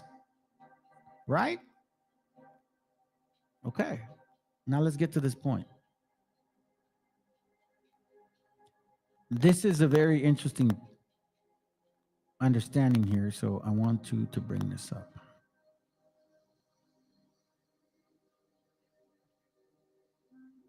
In 1514, while living in Cuba, Las Casas was studying a passage in the Bible, the book of Sirach, which reads in part, "The Lord is for them that wait upon him in the ways of truth and justice." Las Casas was finally convinced that all the actions of the Spanish in the New World had been illegal and that they constituted a great injustice. He made up his mind to give up his slaves and encomienda and started to preach that other colonists should do the same. When his preachings met with resistance, he realized that he would have to go to Spain, taking his fight against the enslavement, abuse of native people directly from the royal courts of King Charles. Why do you think he's doing that? Because he knew these guys weren't real Christians. They were Christians in name.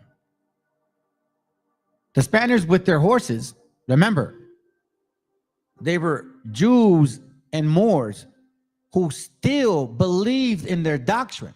But because they didn't want to lose their riches, they were Christians in name.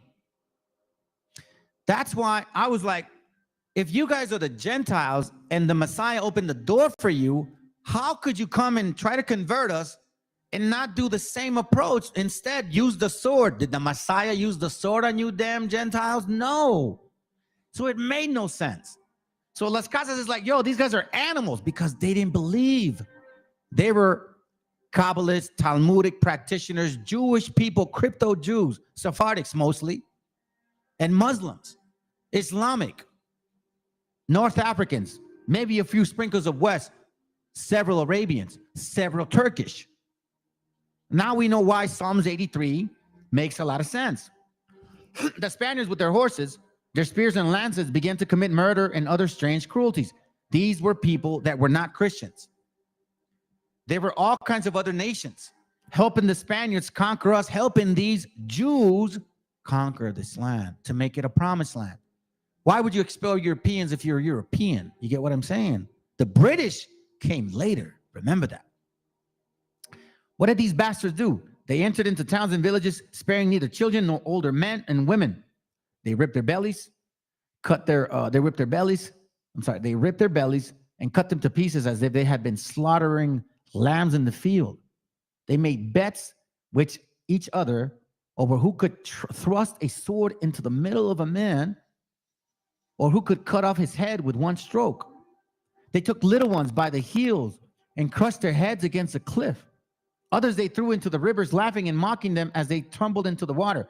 So you West Africans that are claiming to be natives, and then you say, oh yeah, we ruled Europe and blah, blah, blah, and yeah, we enslaved our people. You don't know what you're saying. And that's why it's so casual for you, because that shit didn't happen to you. Spiritually speaking, it didn't happen to you. That's why you're so casual. And this is how I know that you ain't Israelites, because you didn't even see this shit. You guys been teaching this doctrine for so many years, and you telling me I'm bringing out stuff that you guys never even heard of? Neftali, please do not ever come click on this link. I may leave you on for like 10 minutes and then I'll embarrass your chunky ass. I got no respect for heathens, man, especially when they try to call us other names that they are themselves. They made bets with each other over who could thrust a sword in the middle of a man or woman, or who could cut off his head with one stroke. They took little ones by their heels and crushed their heads against the cliff. Others they threw into the river, laughing and mocking them as they had tumbled into the water. They put everyone there they met to the edge of the sword. Did the Messiah do that to you Christians?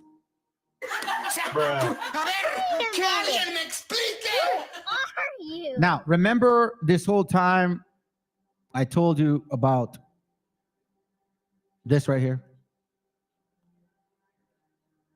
Right? Oh, no, not that one. This one.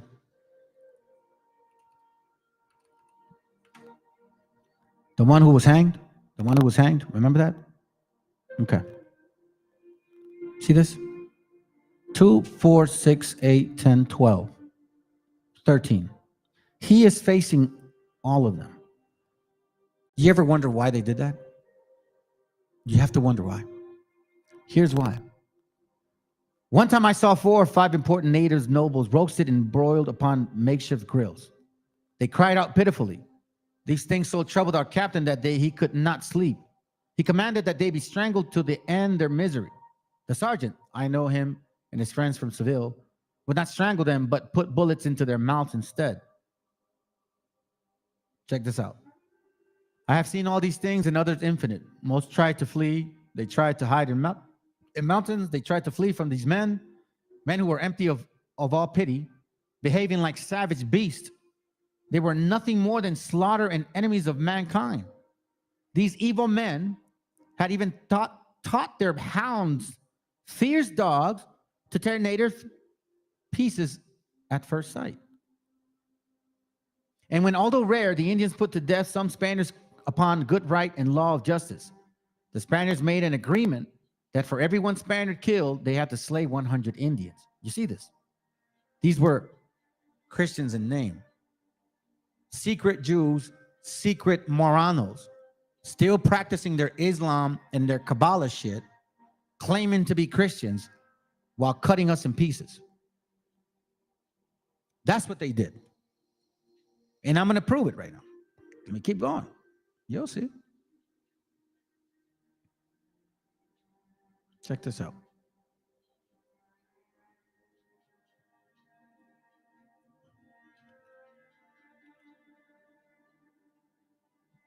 Look at this.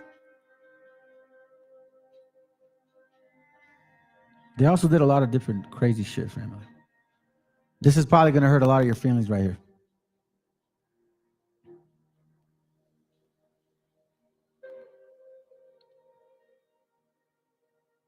They made us starve so that we were eating our people because of starvation.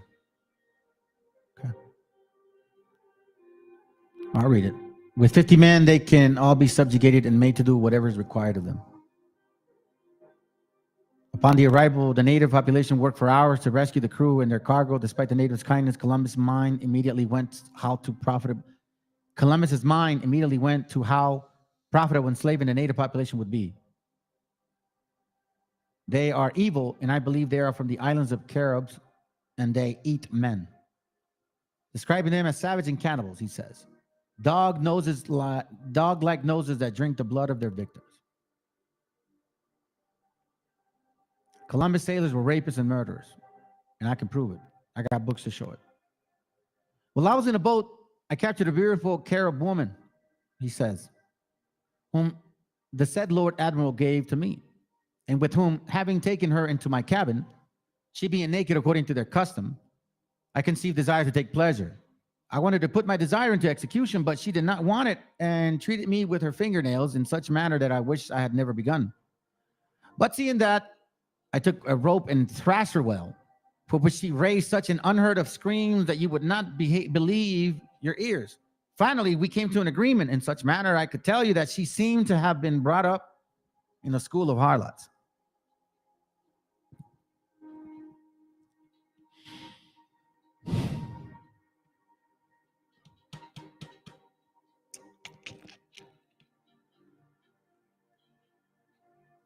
Let me show you this real quick.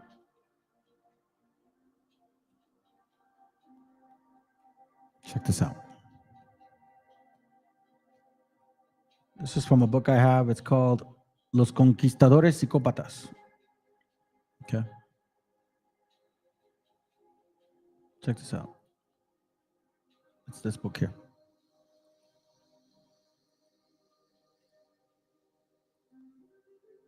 Now I'm going to open some pages.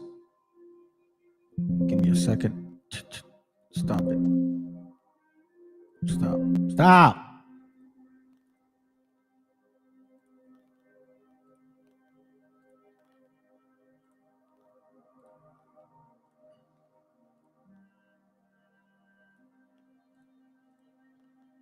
There it goes right here.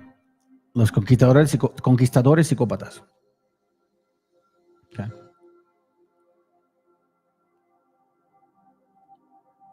Page, I believe, 68. Cristóbal Colón, el primer psicópata que llegó a América. It's true. The first psychopath that came to America. Libros icónicos acerca de la evidente psicopatía de los invasores fueron escritos en aquellos tiempos de la invasión. Entre los icónicos encontramos la gran obra por su contenido y volumen que escribió el padre Fray Bartolomé de las Casas, que ganó a pulso el título de protector de los indios, pero que pocos saben que también fue encomendero, por lo que conoció a fondo esa institución, llegando a recuperar su propia encomienda, y lo más notable es que escribió acerca de las crueldades y vejaciones que sufrieron los nativos de manos de los llamados conquistadores. Let me get to the point.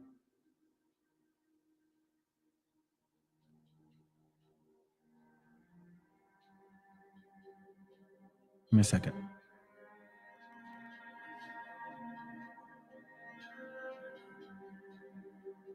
There it goes right here. Remember how that other article said that supposedly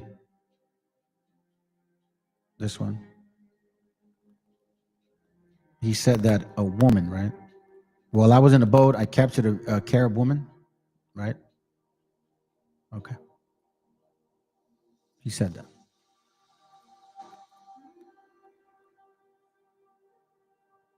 That's a lie, family. She wasn't a woman. Okay? She was a little girl. And I can prove it on this book. Page, I believe, is 72. Okay?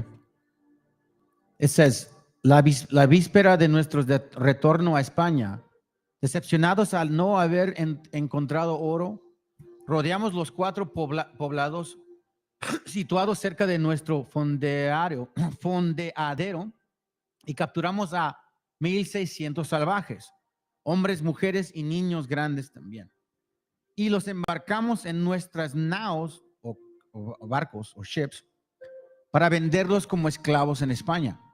Al contar con espacio suficiente en nuestras carabelas, informamos a los soldados del fortín que podrían capturar tantos esclavos como quisieran entre los indios que quedaban. Como la pequeña ralea de las mujeres, los bebés abandonada en situ, armaba un jaleo horrible. Le rompimos el cráneo. Los otros niños fueron devorados por las bestias.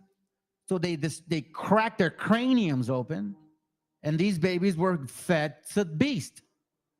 On top of that, como pagó de una deuda de juego, el propio Colón me ofreció una magnífica esclava caribe de 11 años.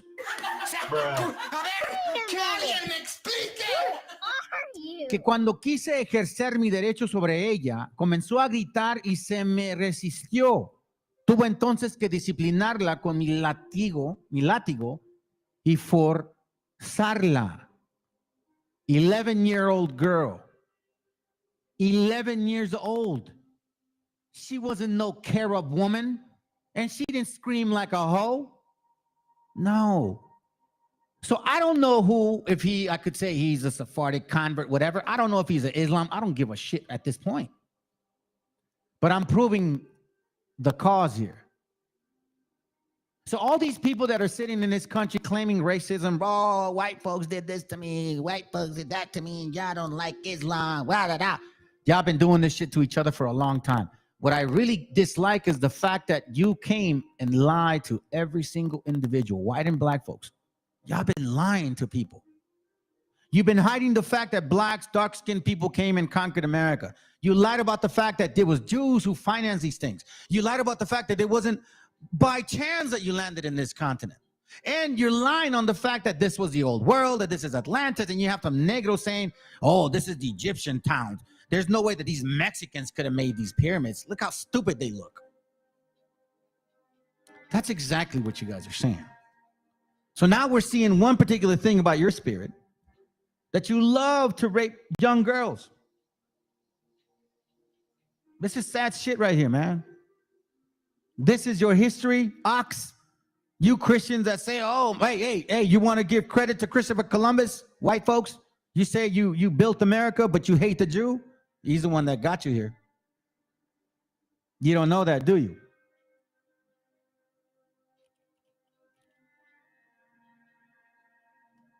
Give me a second.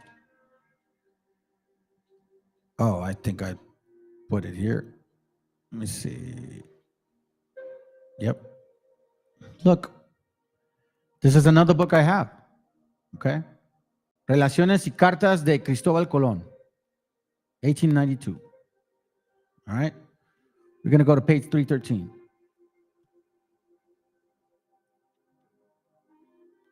Sorry, 317. What am I doing?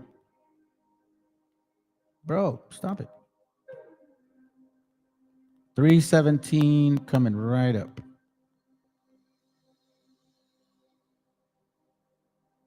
There it goes right here. Listen to this, okay?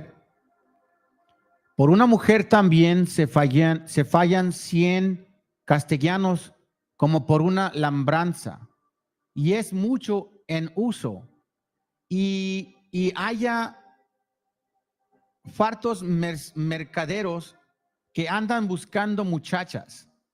De nuevo, a 10 son ahora en precio, de todas edades, de tener un bueno. So let me translate this because it is somewhat complicated to read it too, and I have to translate it myself.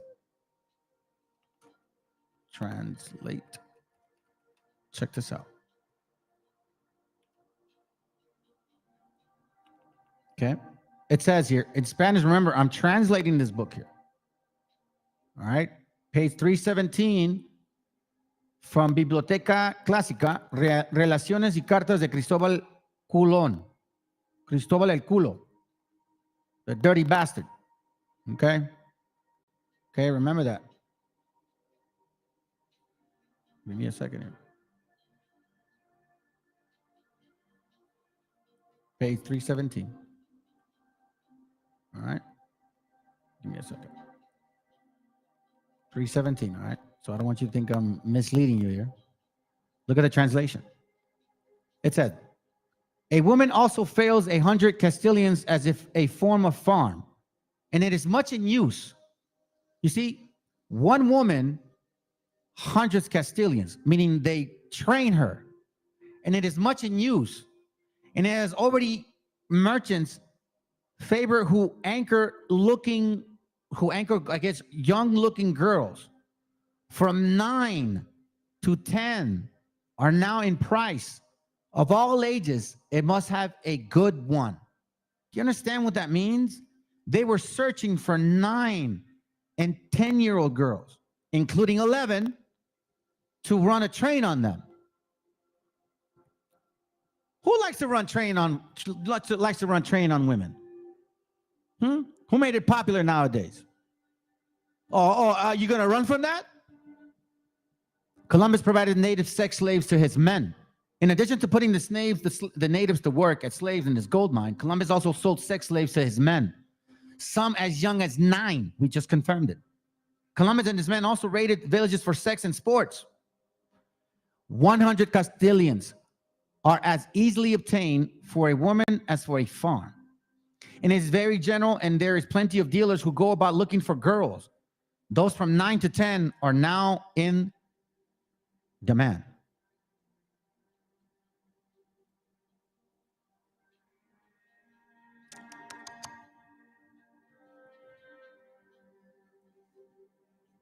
What do you think of that? You think I'm kidding? You think this is a joke? I got another one for you. Let's confirm it. Let's confirm it. Let's confirm it. John Smith, you fucking rapist. Yes, I said it. You Mormon damn religion of yours. Crappy ass shit. Dumb ass damn heathens, bro. I'm gonna show you what your boy did here. I'm gonna show you what John Smith did, what you guys are so proud of. Your white heritage. Let's go and enjoy your white heritage for a second. What did you do to Pocahontas? Oh, Pocahontas, huh?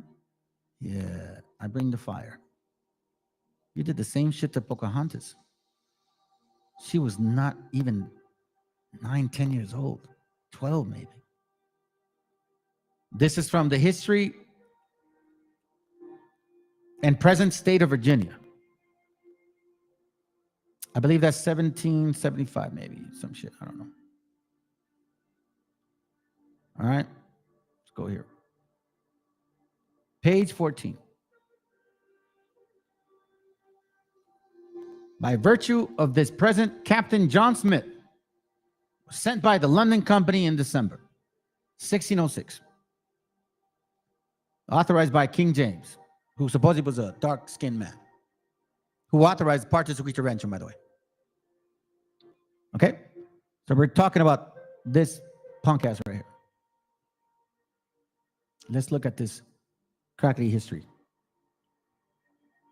While these things were acting in Bermuda, Captain Smith being very much burnt by the accidental firing of some gunpowder as he was up in a discovery of his boats. Oh, yeah. This is the page where they end up eating themselves. Let me just kind of side point here. So when you guys first showed up, right? When you guys first showed up, you couldn't take care of yourselves, so you ended up eating yourselves because you were too lazy, okay? And yet for this, they continued their disorder, wanting their old provisions and neglecting to gather others, so that they who remained alive were near famish, having brought themselves to the pass. And the reason this happened is because John Smith got hurt, so he had to leave. He left for several months. That they durst not steer from their own doors to gather fruit of the herbs, or the crabs and mussels from the waterside, much less to hunt or catch wild beasts, fish, or fowl, which were found in great abundance there. They continued in their scanty circumstances till they were at last reduced to such extremities as to eat the very hide of their horses and the bodies of the Indians they had killed. And sometimes also, upon a pinch, they would not disdain to dig them up again to make a homely meal of after they had been buried.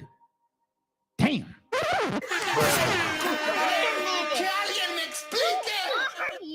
Y'all are eating yourselves.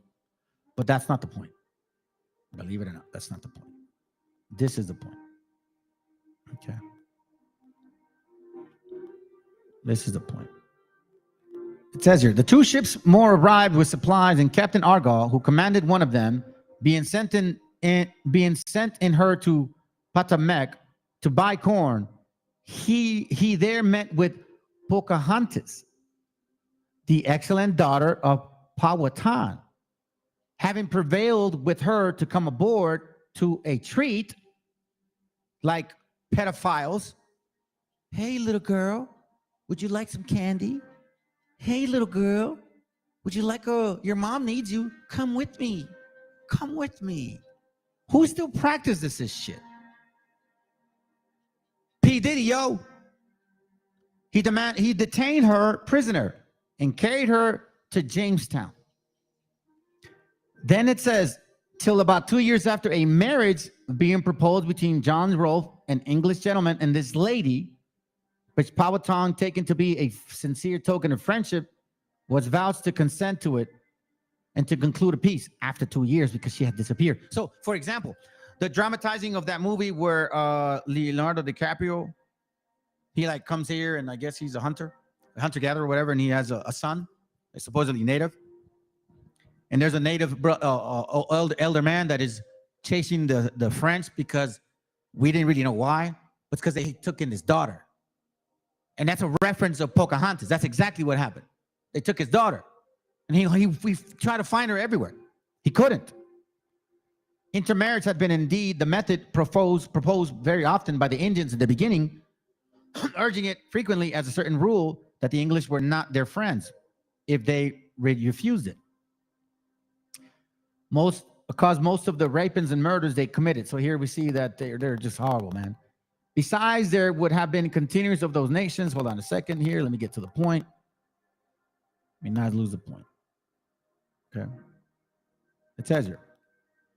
About 10 years ago, being in Virginia, this is 10 years later, and taking prisoners by the power of Powhatan, their chief king, I received from this great savage exceeding great courtesy, especially from his son, Nantaquas, the manliest, comeliest, boldest spirit I ever saw in a savage, and his sister, Pocahontas, the king's most dear and well-beloved daughter, being but a child of 12 or 13 years of age. Bruh. Are you? Wow.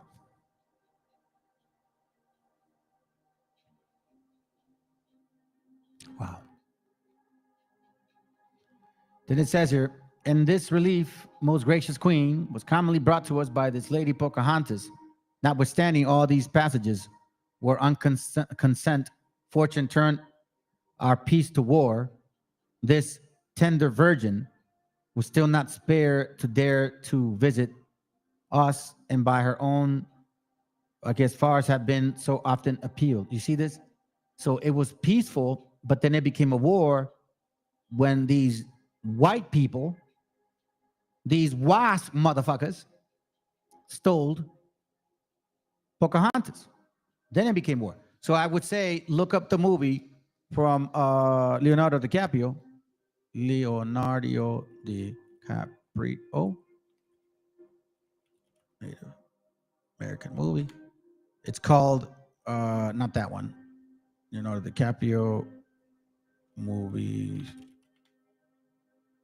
It would probably be, what's the name of it? Hold on. I watched it several times, to be honest. I can't believe I don't remember. It's one of my favorite movies. Copy movies in America. Hunting. Oh, The Revenant. The Revenant.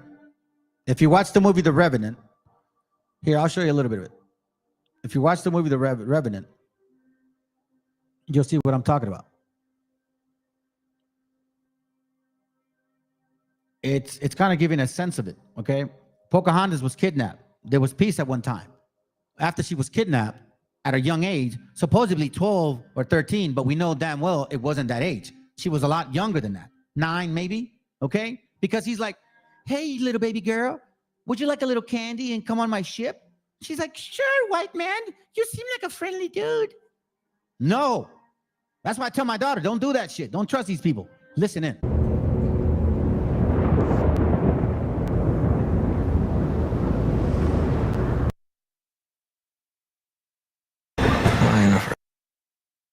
Right there, you see the picture of the little girl? Right there. So when you watch this movie, there's an essence of it because it starts off with natives attacking them. The essence of it is that eventually you'll find out that they're actually looking for his daughter, and these French people were just using her as just a hole, bro. Just a sex toy. They haven't changed since they've been here. What do you want me to tell you? So here we see that with her best advice to escape his fury, which had been known, he had surely slain her. This is basically saying that he kidnapped his little girl. Okay, so it started the war right here. this kidnapping of this baby with this native brother of ours, he wasn't gonna have it. It says here, at last rejecting her by various conditions, she was married to an English gentleman with whom the present she is in England, the 5th Christian ever of the nation, the first Virginian ever speak English, and had a child in marriage by the Englishman. He forced himself on her, forced her basically until she, they had no choice. If you read this book, it's very interesting because here it also confirms that we were eating locusts, and these natives were proving that. Again, West Africans prove that you were eating locusts. Even here, even till this day.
Aquí, oye, que estamos aquí, mírame, estamos aquí.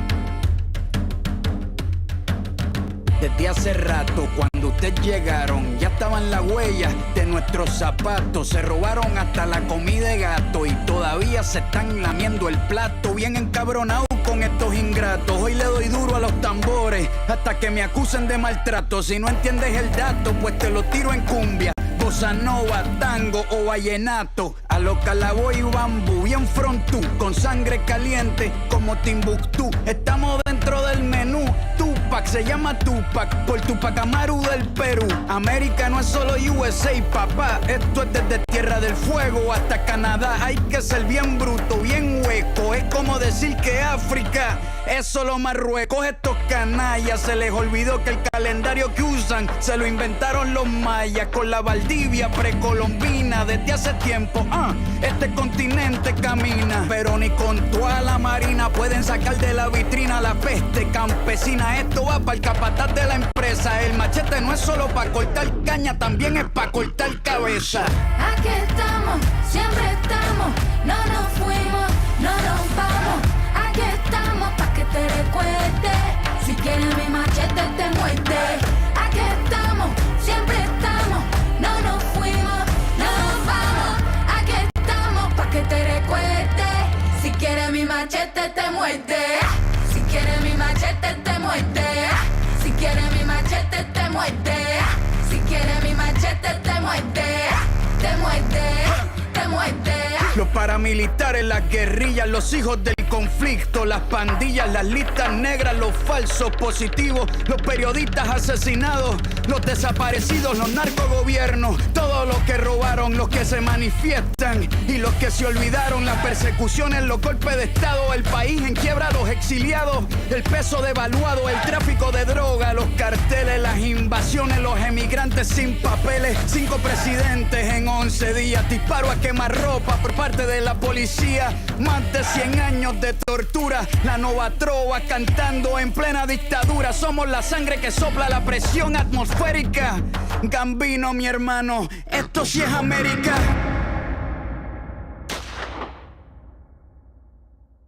Aquí estamos, siempre estamos, no nos fuimos, no nos vamos. Aquí estamos pa' que te recuerdes, si quieres mi machete te muerde. Aquí estamos, siempre estamos, no nos fuimos, no nos vamos. Aquí estamos pa' que te recuerdes, si quieres mi machete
Ical, hijo, abre los ojos, abre los ojos.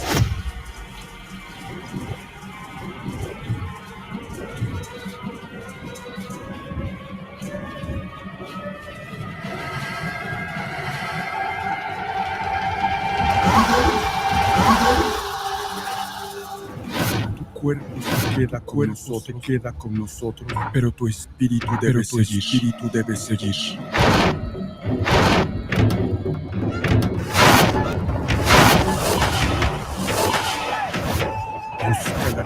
Busca la luz. Aléjate de las sombras. Deja que nuestro dolor sea tu fuerza. Desde aquí iluminamos tu camino.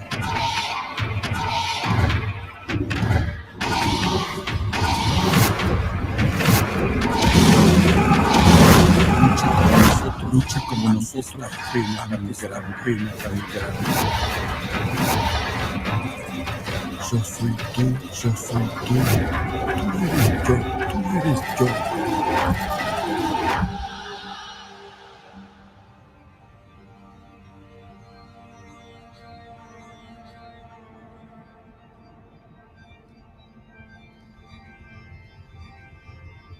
La muerte que hoy nos separa, mañana volverá a unirnos. Eres libre, hijo.